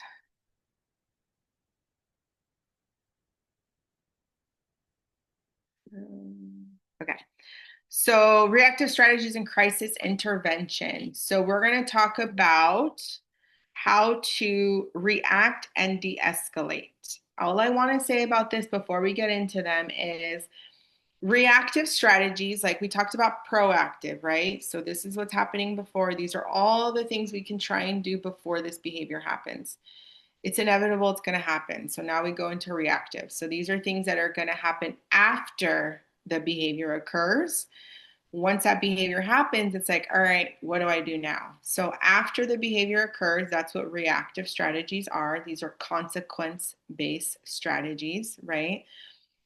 These types of strategies are teaching that child or that student that engaging in the maladaptive behavior is not working anymore. We're going to have to come up with something new, buddy, because this is not working anymore. It's not going to work for you anymore to cry for 5 minutes and then you can have access to your bubbles. Like, that doesn't work anymore. So that's what we're trying to teach the student, is that behavior is not going to lead to the desired outcome that they maybe had before, right? So some guidelines before I go into them. These are the different strategies. I'll talk about them, but some guidelines before going into consequence-based strategies or reactive is you want to make sure, and this is, I think Trevor mentioned earlier, is like you want to make sure you're going to be consistent and you're going to follow through. So, one thing about consequence based strategies is they need to be immediate, immediate, not 20 minutes after that behavior, not 10 minutes after that behavior happened. It's like right after that behavior happened, you are presenting your strategy to this kid to teach them that doesn't work. So, they need to be immediate, they need to be consistent, and you always want to start with least intrusive. By least intrusive, I mean you always want to start out with maybe like I can remind them, or maybe I'll give them a chance and I'll let them know, hey, bud, remember how you just raised your hand and now you're screaming out? I need you to go back to raising your hand. There might be least intrusive ways of redirecting before you just go to full on, whatever that consequence may be. And then you always want to pair reinforcement. So you always want to pair reinforcement with consequence-based strategies. The reason I say that is because consequence-based strategies typically involve punishment. And so anytime you have punishment, you always, always, always want to pair it with reinforcement.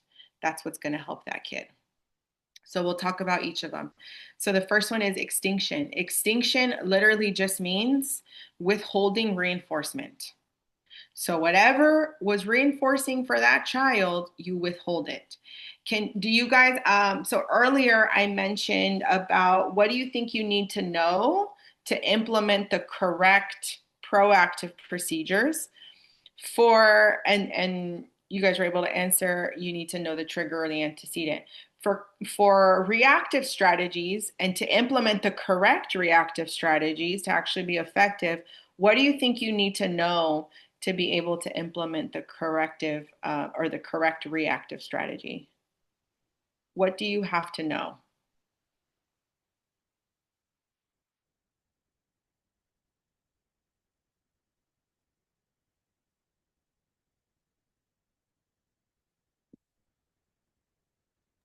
Is it the consequence? You have to know the consequence, but even more importantly than that, you have to know the function. So in order to implement the correct consequence-based strategy and teach the kid the right behavior, you have to know the function. If you don't know the function, you're not going to be able to replace the behavior, right? So we're going to talk about replacement behaviors and how to give replacement behaviors. But part of giving replacement behaviors is also, like you said, knowing the consequence and knowing the function. So by extinction, you're withholding reinforcement. In order to withhold reinforcement, you have to know what the reinforcement was, right? So go back to our example of the kid starts, I don't know, he threw something or something to get out of a task, right? And they got sent out of the classroom. What would be the correct reactive strategy to that? So if you have to hold extinction, let's do extinction on escape behaviors. What would be the correct strategy for that, knowing that the function is escape?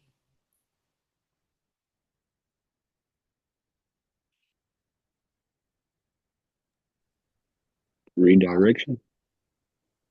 Redirection might be one to try and keep them on track. But what would be, so for withholding reinforcement, we're saying running out is not, or getting sent to the principal or whatever the kid was doing, I don't know. That doesn't work anymore. Cut the task in half. That might be a strategy to cut the task to get them to comply. But more importantly, with that, Trevor, is making them follow through with it, right? Right. So Right. we have to make them complete the task. You might be like, okay, I see you're trying to run away. I know you don't want to do this. Let's do half. That's going to be your strategy. That's kind of a proactive strategy to get them to sit down and do it. But ultimately, and that's totally fine and that's totally appropriate, and I would exactly do that. But ultimately, at the end of the day, you're making them comply with doing the task. Whether Right. whether it's we modified it by doing half of it, whether it's we created a choice of we're going to do this, but we could do it for 2 minutes because you can see like this kid's not going to be able to sit here for more than 2 minutes. You present them with like, hey, we'll do it for 2 minutes, but we're going to do it. At the end of the day, the bottom line is like we're going to do it. So again, that's why you need to know what the function is, right? So if you, sorry, when I was saying function a lot, it made me think of Nokia. Okay. So think of that song when you think about behaviors. It's like, what's the function? So you have to know what the function is. What are they getting out of it to be able to extinct that behavior? So, for example, let's just say we're using extinction on a kiddo that engages in attention seeking behaviors. They yell out a lot. What would be your extinction strategy for a kiddo that engages in yelling out a lot for attention? I just gave you the function, you know it's tension. So what would you do? Planned ignoring. Exactly. Who said that? I can't see. Sharon. Sharon, great job. Planned ignoring. You even gave the correct formal ABA term. Planned ignoring. It's just ignoring. So as soon as a kid engages in a behavior for attention, you have to ignore it. As soon as they stop engaging in that behavior for attention, you reinforce. So if a kid is annoying and they're like, mama, doing all these inappropriate things, yelling out, you're going to ignore them while they're doing that.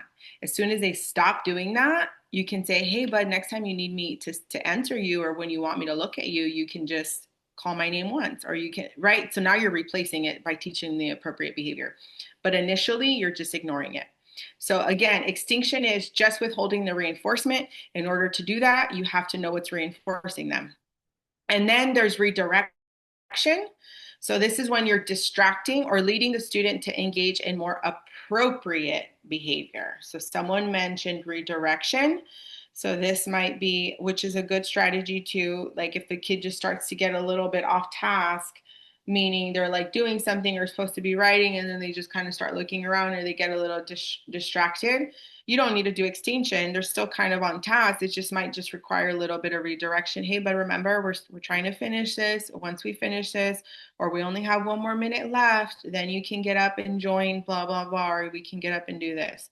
So sometimes all it takes is a little bit of redirection. And then there's timeout. I do not recommend timeout. I'm not teaching you that, guys, this to do it. I'm teaching you timeout because this is a reactive strategy and I have to, present everything to you guys, but I don't recommend timeout. Timeout is when you remove the student from the environment or isolate them. Sometimes this is a last resort, especially with safety or aggression. Totally understand it. And if that's the protocol that the school has, you have to follow it. Because we'll talk about crisis intervention, but if that is the strategy of like the kids once the kid throws a chair, that's our exit, they need to go out to a different room, blah blah blah, whatever, right? That's the procedure, that's fine, follow it. I just don't recommend timeout only because it kind of takes away an opportunity to teach the child the appropriate behavior, right? Because it's like, hey, we don't need to throw a chair, let's take a deep breath, you can tell me you don't want to do this anymore, just tell me you're all done and I will remove the task, right? So now we're trying to teach an appropriate behavior. If you just remove a child, it kind of takes away that opportunity. But again, in any kind of safety scenario, totally appropriate. And then lastly, we have token economy, which is I pair it with response cost, but the real strategy is response cost. Response cost means, or paired together, it means that you're allowing the child to earn tokens, right, for the positive behavior that we want to see. And then they might lose tokens or they get X's for maladaptive behavior. So I'll give you an example of what this might look like. And some of you guys have already implemented this. I've worked with a few of you of creating systems like this, or you may have already just tried it. So response cost is, or pairing token economy is like they're earning, on my example here, this is like what a token board might look like. And so they're earning 5 tokens, 5 stars. Once they earn the 5 stars, they get the break or they get the candy or they get the playtime, whatever the reinforcer is, right? Whatever is motivating. That's another key thing to do in your role as a therapist, as an aide, whoever you are in your site. You have to know what's reinforcing to that child. If you do not know what motivates that kid, your job is going to be dang near impossible.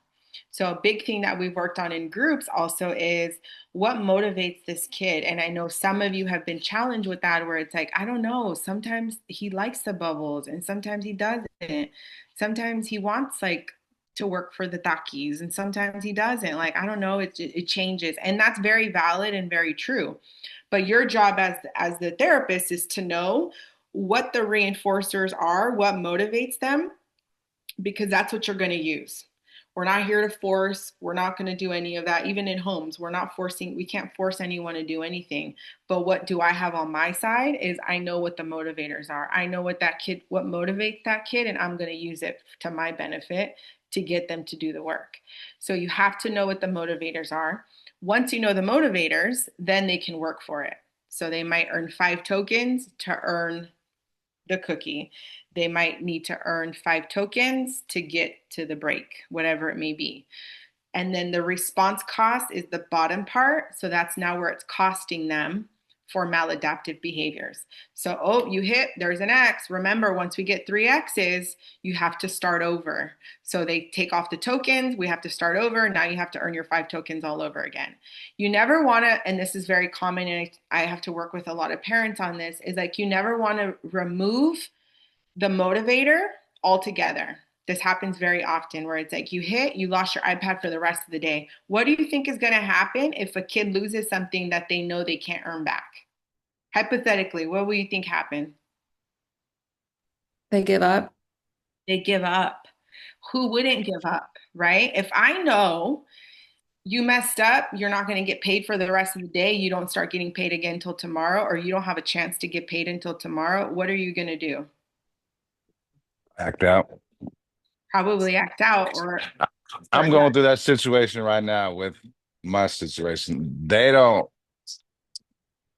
really like them with the electronics, Uh, but I know that's that, my go-to, and I know that can control the whole day. yeah, And they'll be like, "No, you can't have it for the whole day." I was like, "Well, you just ruined the whole day. You shouldn't do that. Just I give you time limits. I give you 10 minutes. I give you 5 minutes. I give you 20 minutes if you do something good." if they earn. And Yeah, yeah, and they're earning, and they stay on point when I have that going on. But a lot of their family members don't want them to be on electronics like that. right, right. And so that's where you get a lot of those behaviors. And that's kind of where parent training needs to come in too, or training the staff or training the school, is that you never want to completely eliminate something that the kid finds very reinforcing that they're willing to work for, because what's going to happen, they're going to stop working. If I knew I didn't get access to pay for the rest of the day because I, did something, or I didn't want to do one task, but I'm willing to do a different task, and my pay got taken for the rest of the day, you think I'm gonna work? No, I'm done. I'm not working for the rest of the day. And at that point, it's like, might as well turn up. Might as well act out because I'm not going to get it. So who cares now at this point? This is just basic human behavior. This isn't even about kids, but you can even apply it to yourself. So with that type of a logic and knowing that, we want to keep our kids motivated. And in order to do that, we have to allow them access to what's motivating. So, for example, using a response cost, we're not saying, hey, bud, 3 strikes and you're done. You don't ever get your iPad. We're saying we have to start over now and earn our tokens, and then we can still get it.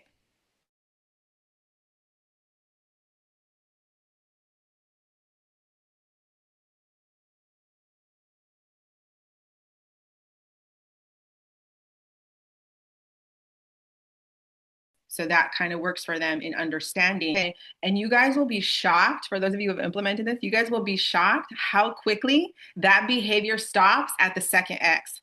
The kid, especially when it's visual and it's like, oh, there's 2 X's, remember one more, and then we have to wipe out our tokens and start over.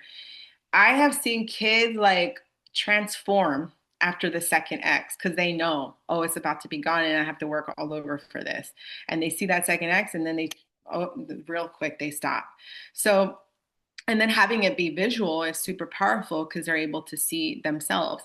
And and it turns into something too where it's not you're doing something to them, it's teaching them consequences of like, hey, buddy, you did this, that's an X. Like, I don't really have, that's what you did, that was a choice you make. Oh, you got 2, you got one more. And then it's like you're not, it doesn't turn into like I'm a bad person telling you can't have this. It's like showing them visually what those consequences can be. Okay. 9:40. Oh my gosh. Okay, I don't know if I'm gonna get through this in 20 minutes. I'm gonna try my best, you guys. So, we already talked about strategies, proactive, reactive. You guys are aware of that. How do we implement consequence-based strategies? And so now the full circle part of it is, and this, I got feedback from someone a few years ago in the training. Is like, okay, cool. Like we put these consequence-based strategies to punish the behavior, but like now what? What does the kid do now? We have to teach them the appropriate behavior, right? So how do we teach them the appropriate behavior?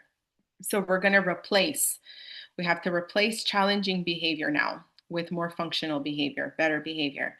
So reinforcement-based strategies, this teaches a child new skills, right? Some of these kids don't have any skills in their repertoire to exhibit appropriate behaviors. All they know is the challenging. That's it.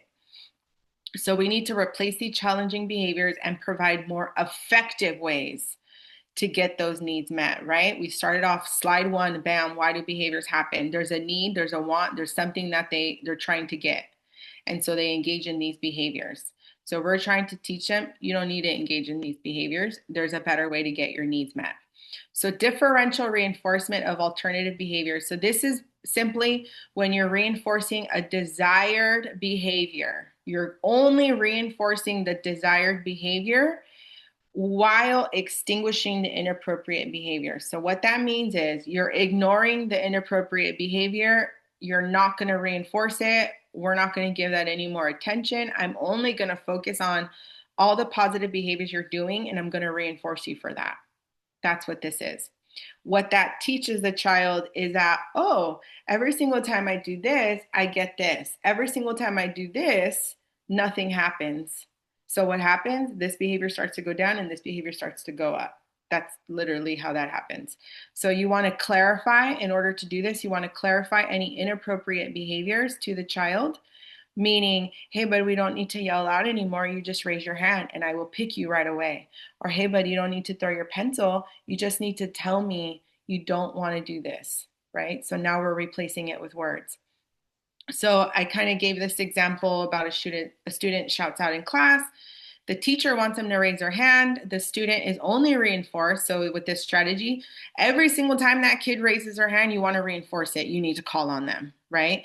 And then every time that they shout out, you're ignoring it. You're putting it on extinction. We're not acknowledging that behavior anymore. And now the kid starts to know, oh, when I yell out, no one pays attention to me. When I raise my hand, she calls on me immediately. Okay, so that's teaching a new behavior. There's differential reinforcement of other behavior, meaning this procedure delivers reinforcement whenever the problem behavior does not occur. So, for example, you're reinforcing the omission of the challenging behavior. You're reinforcing the child when they do not engage in that behavior. So, for example, a student typically rocks back and forth while sitting in a chair. The student is able to, we know the student can sit in the chair for about like 2 minutes. This is where you get your baseline data, right? It's like understanding how often this happens. Oh, about every minute or so, he starts to rock. So right before that minute hits, you want to reinforce that child for not rocking or for not doing whatever it was that they were doing before that we don't want to see anymore. Or it could be something simple like every, I don't know, 5 minutes, the kid starts to get out of their chair or gets a little bit antsy and tries to run out the class, whatever it may be. So right before that 5 minutes, well before that, maybe around 4 minutes, you're reinforcing that child before they even do that behavior. So you're saying, hey, you've been sitting so nicely for 4 minutes. That's awesome. You're great. You're doing good today. I see you on point today. You're giving them that reinforcement for not doing that behavior. But you can only give them that reinforcement, right, when the behavior is not happening. So you have to keep track of how often that behavior happens. And then there's differential reinforcement of incompatible behaviors. So incompatible means that you're giving the child something to engage in that is incompatible with the problem behavior. Okay, so in order to do this, you have to pick behaviors that can't occur at the same time. So for an example, a child repetitively hits their head with both hands. The student is given a lot of play activities to engage in, a puzzle, squeezing, Play-Doh, painting, a lot of things to do with their hands that keeps their hands occupied. Because if they're squeezing Play-Doh or doing a puzzle with you or coloring, guess what can't happen? They can't be hitting their head at the same time, right? It's incompatible. The two can't happen at the same time. So you have to think of behaviors that are incompatible with the problem behavior, and now you're replacing it with something, one, more functional, and two, something that can't happen at the same time, right? So for example, a kid that when they're sitting in their desk for too long starts to mess with other kids, gets bored and pokes around other kids, right? What's something incompatible you can do? offer a short break, whether it be on the bike or take a walk outside real quick and then come back and redo your activity. That's a good example. Taking a break, that's incompatible. They can't go out and take a break and then also sit there and mess with kids. Another thing, another functional thing, and a lot of teachers do this, is like giving that kid, that problematic kid, they tend to give them what? Like task, right? They tend to make them like, okay, you're the line leader, or you're the one that's going to pass out the pencils. They give them these like jobs to distract them. So that way, during those transitions of the teachers passing out a piece of paper or the teachers setting up the activity, that's when those kids tend to start to mess around and do things or get out of their chair or start messing with other kids. Is like during those like transitions where there's not much to do, you give them something to do, and now it's incompatible with sitting there and, messing with the other kids or whatever it may be. And then our last one is functional communication training. This is probably the most important. They're all important. They're all very effective and useful.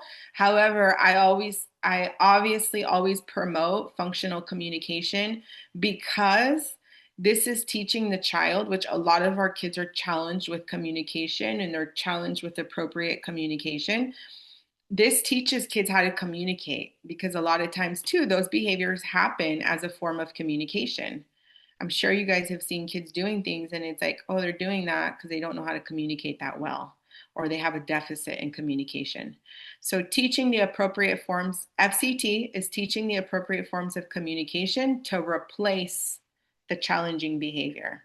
So it addresses the challenging behaviors while also does two things, right? Hopefully reducing challenging behaviors while increasing communication. So here's some guidelines for using FCT.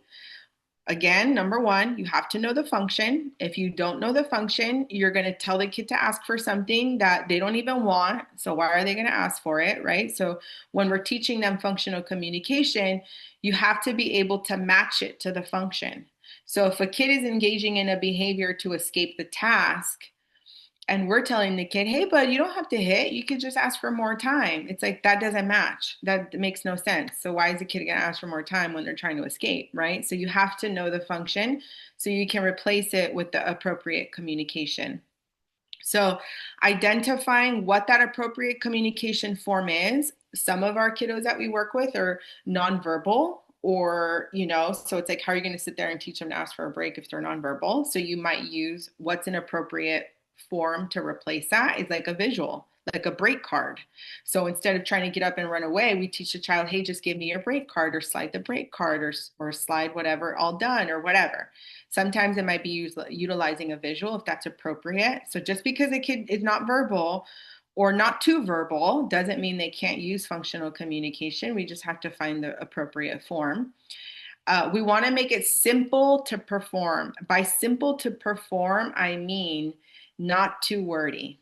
So you don't want to that's another thing too, and we'll talk about that in crisis intervention, is not getting too wordy, not getting too chatty, because that'll irritate anyone, right? You have to think about when you're super hyped up, you don't want someone in your ear constantly telling you something. You need space, or you need it to go down, not as wordy, right? So you want it to be simple to perform. So something simple as like, like, hey, we don't need to hit, or just say, hey, all done, or done. Sometimes it's one word. Sometimes we only need one word and we're just trying to get them to say one word, like done. And then we can build them up to, I need a break, or I'm all done with this. But right now they're not there. We just say done, and then you can remove the task, right? Because now they're engaging in something appropriate rather than hitting.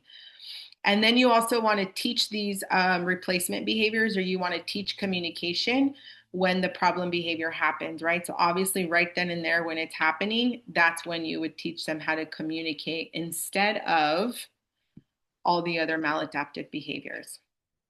Okay, crisis intervention. So this is sort of a little bit dependent on your staff at school, right? So the thing about crisis intervention is that you want to make sure, one, that you're following your school site, because some of them have their own procedures. And, not to say like we have a consultation and you're like, well, this is what the BCBA told me, I'm going to do that. You still have to follow the school procedures. So I'm just going to give you some tips to think about crisis intervention, but I want to say that The school procedures for how they deal with crisis and or the IEP. Every kid has an IEP.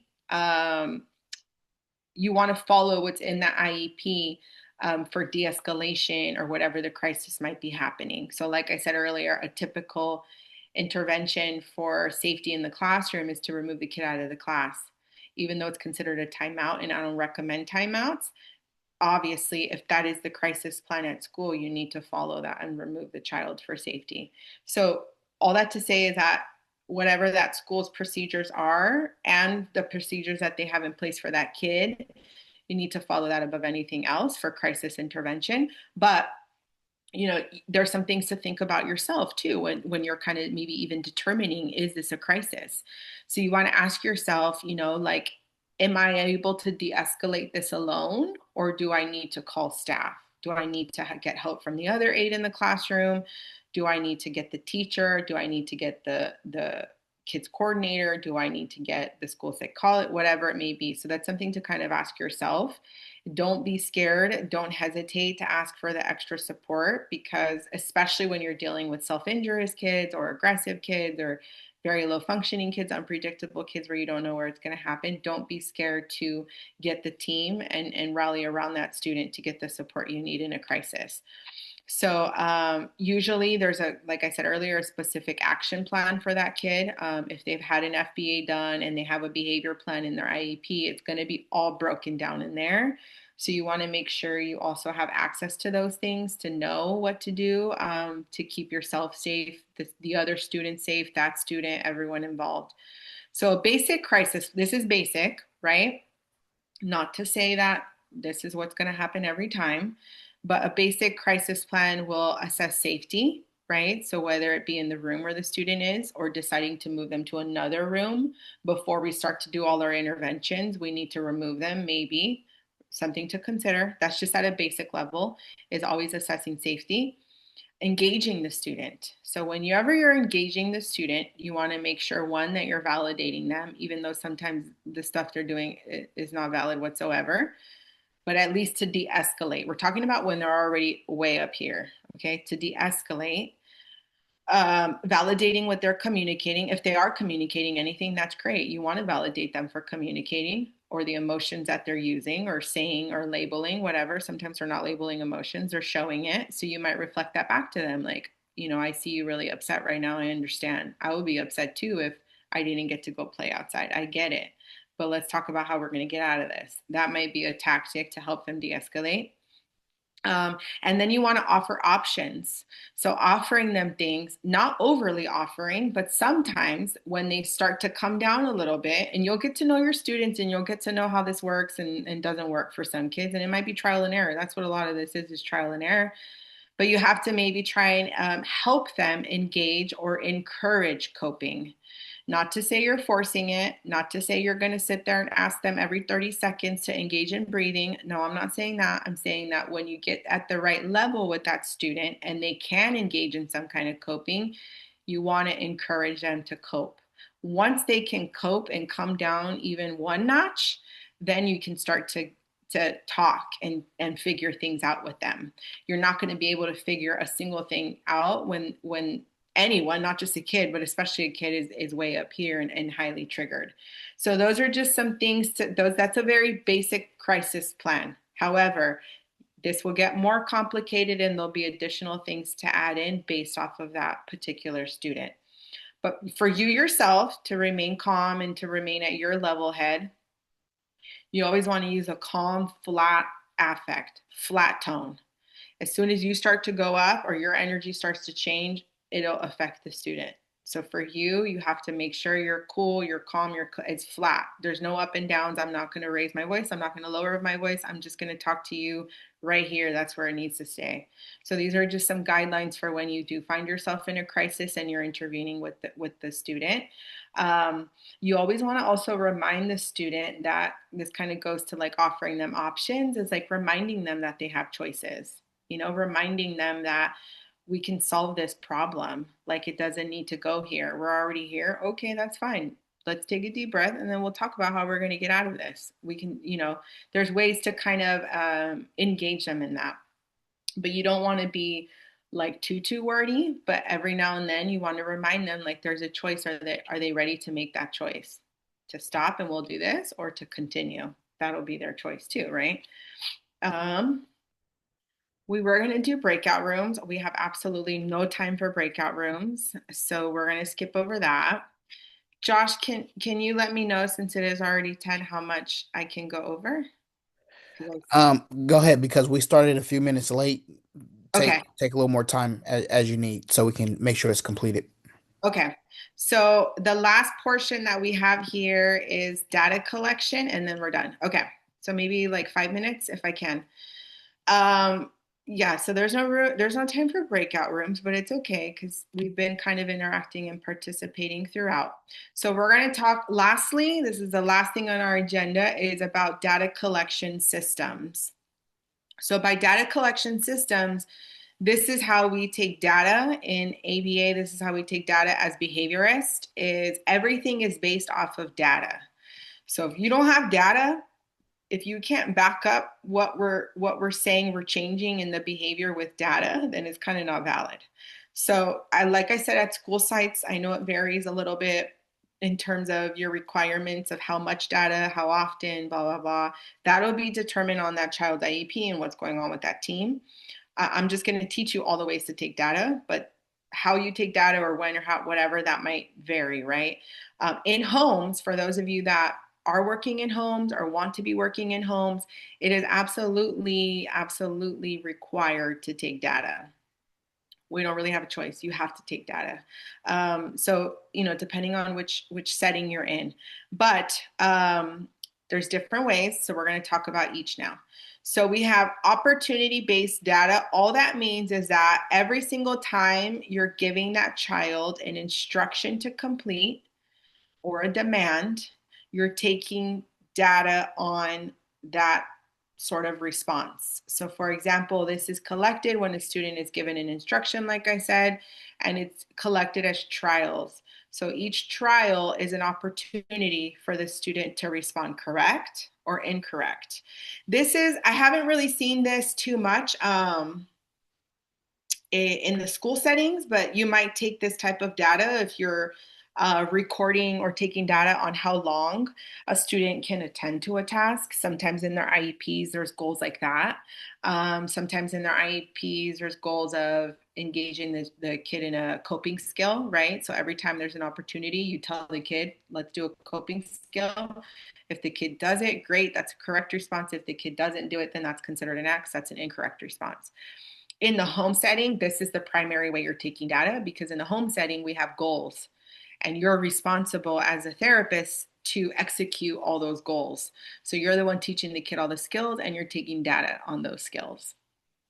I don't want to get too deep into it, but that's pretty much what opportunity-based data is when you're teaching the kids skills and you're taking data on those skills if they're learning them or not learning them. Then there's event recording. So this is probably the primary way that you're taking data on behaviors. So both in school and in home. So I've had some of you guys in school take data on how many times a behavior occurred. So that's frequency event recording. That means the same thing. So it's just how many times it happened.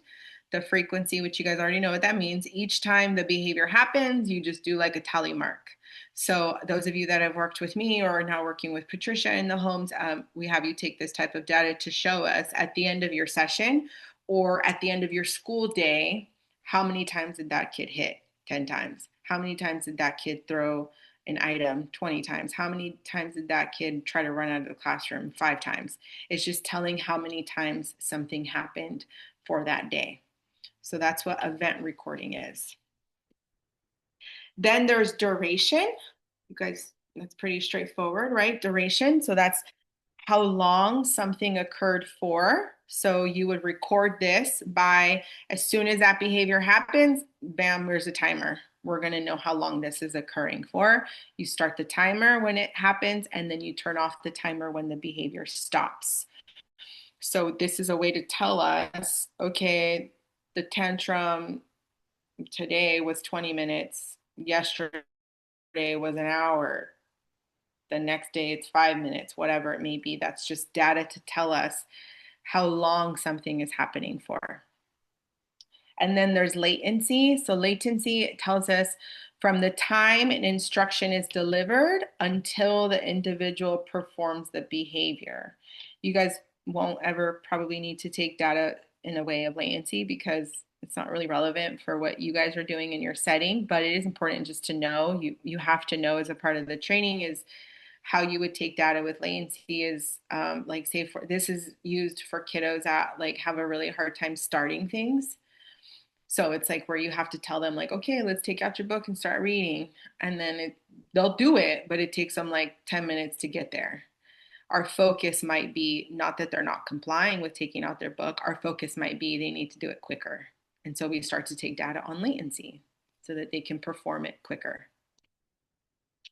And then okay, two more. There's intensity recording. So this is telling us how severe the magnitude of how severe a behavior is. So the only appropriate to record data this way if the intensity is what we're trying to change. So I'll give you guys an example, like when you go to the doctor or you go to the hospital and then they'll tell you like, oh, rate your behavior. That's an intensity recording. It's like 0 to 10 on a pain scale, right? And it's like, oh, it's like a 5. It's bad, but it's not that bad. So that's kind of what intensity is. It's just the severity or the magnitude. So for example, we may not need to work on a behavior if the magnitude or the intensity is really low. So I'll give you an example. A kid that hits their head, right? A kid that hits their head by like banging it on, concrete or a counter, that is severe. You absolutely have to address that behavior. A kiddo that just kind of does like that, that's technically right. Objectively, you're defining that behavior as they hit their head. However, the intensity is so low, it's like, whatever, we don't need to create a whole behavior plan for that because the intensity is so low.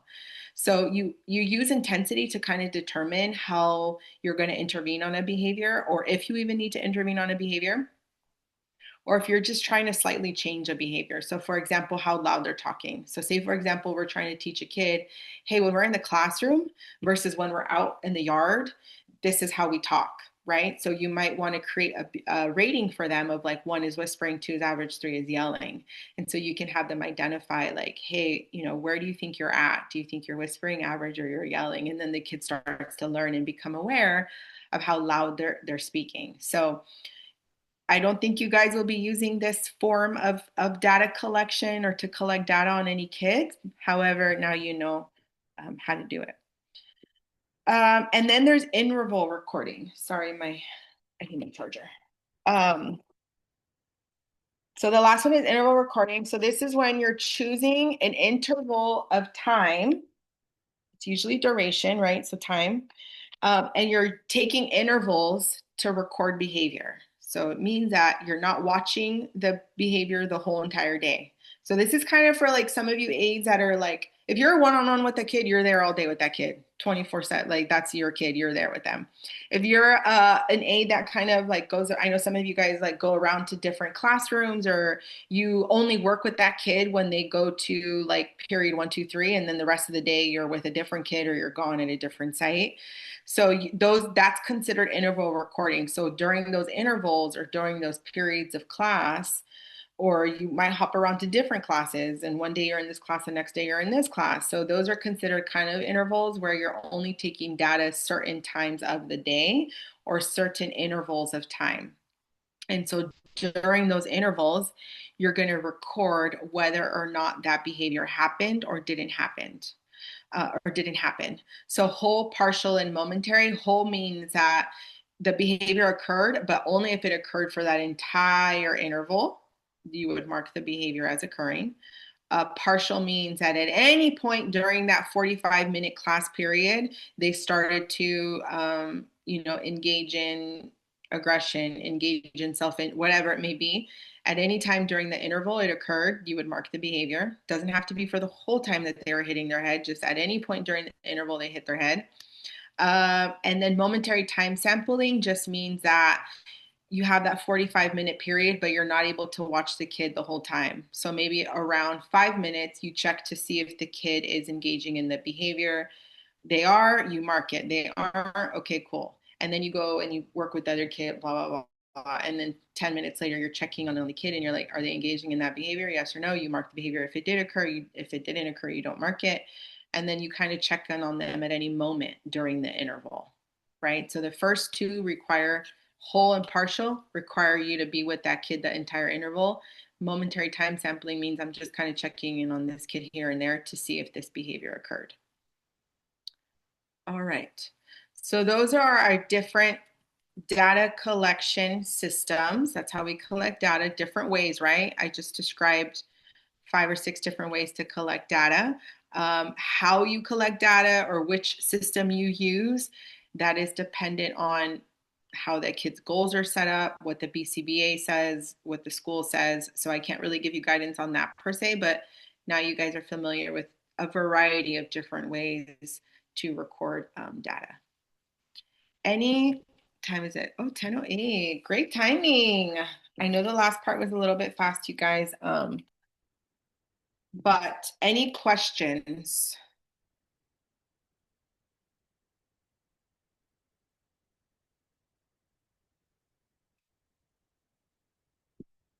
Let me stop here. No questions. I Every think you did so great on that, Natalie, that there are absolutely zero questions. that or everyone's like, what just happened? I don't even know what to ask. You guys are going to be great this year. Good luck. Thank you so much for sitting through this. It's so early in the morning. And throughout the school year, as you guys need support, the support is for sure here. You don't just have to rely on your school staff and the team. You guys have, support within your company, especially, with anything behavioral or any ways to kind of get better at your craft, at what you do. So anything you guys need or any questions, please don't hesitate to reach out to me. Thank you so much for that, Natalie. We appreciate it. If we were in person, we would all give you a big round of applause for that presentation. So, with that being said, that is going to conclude the behavior training. I just want to let me stop the recording.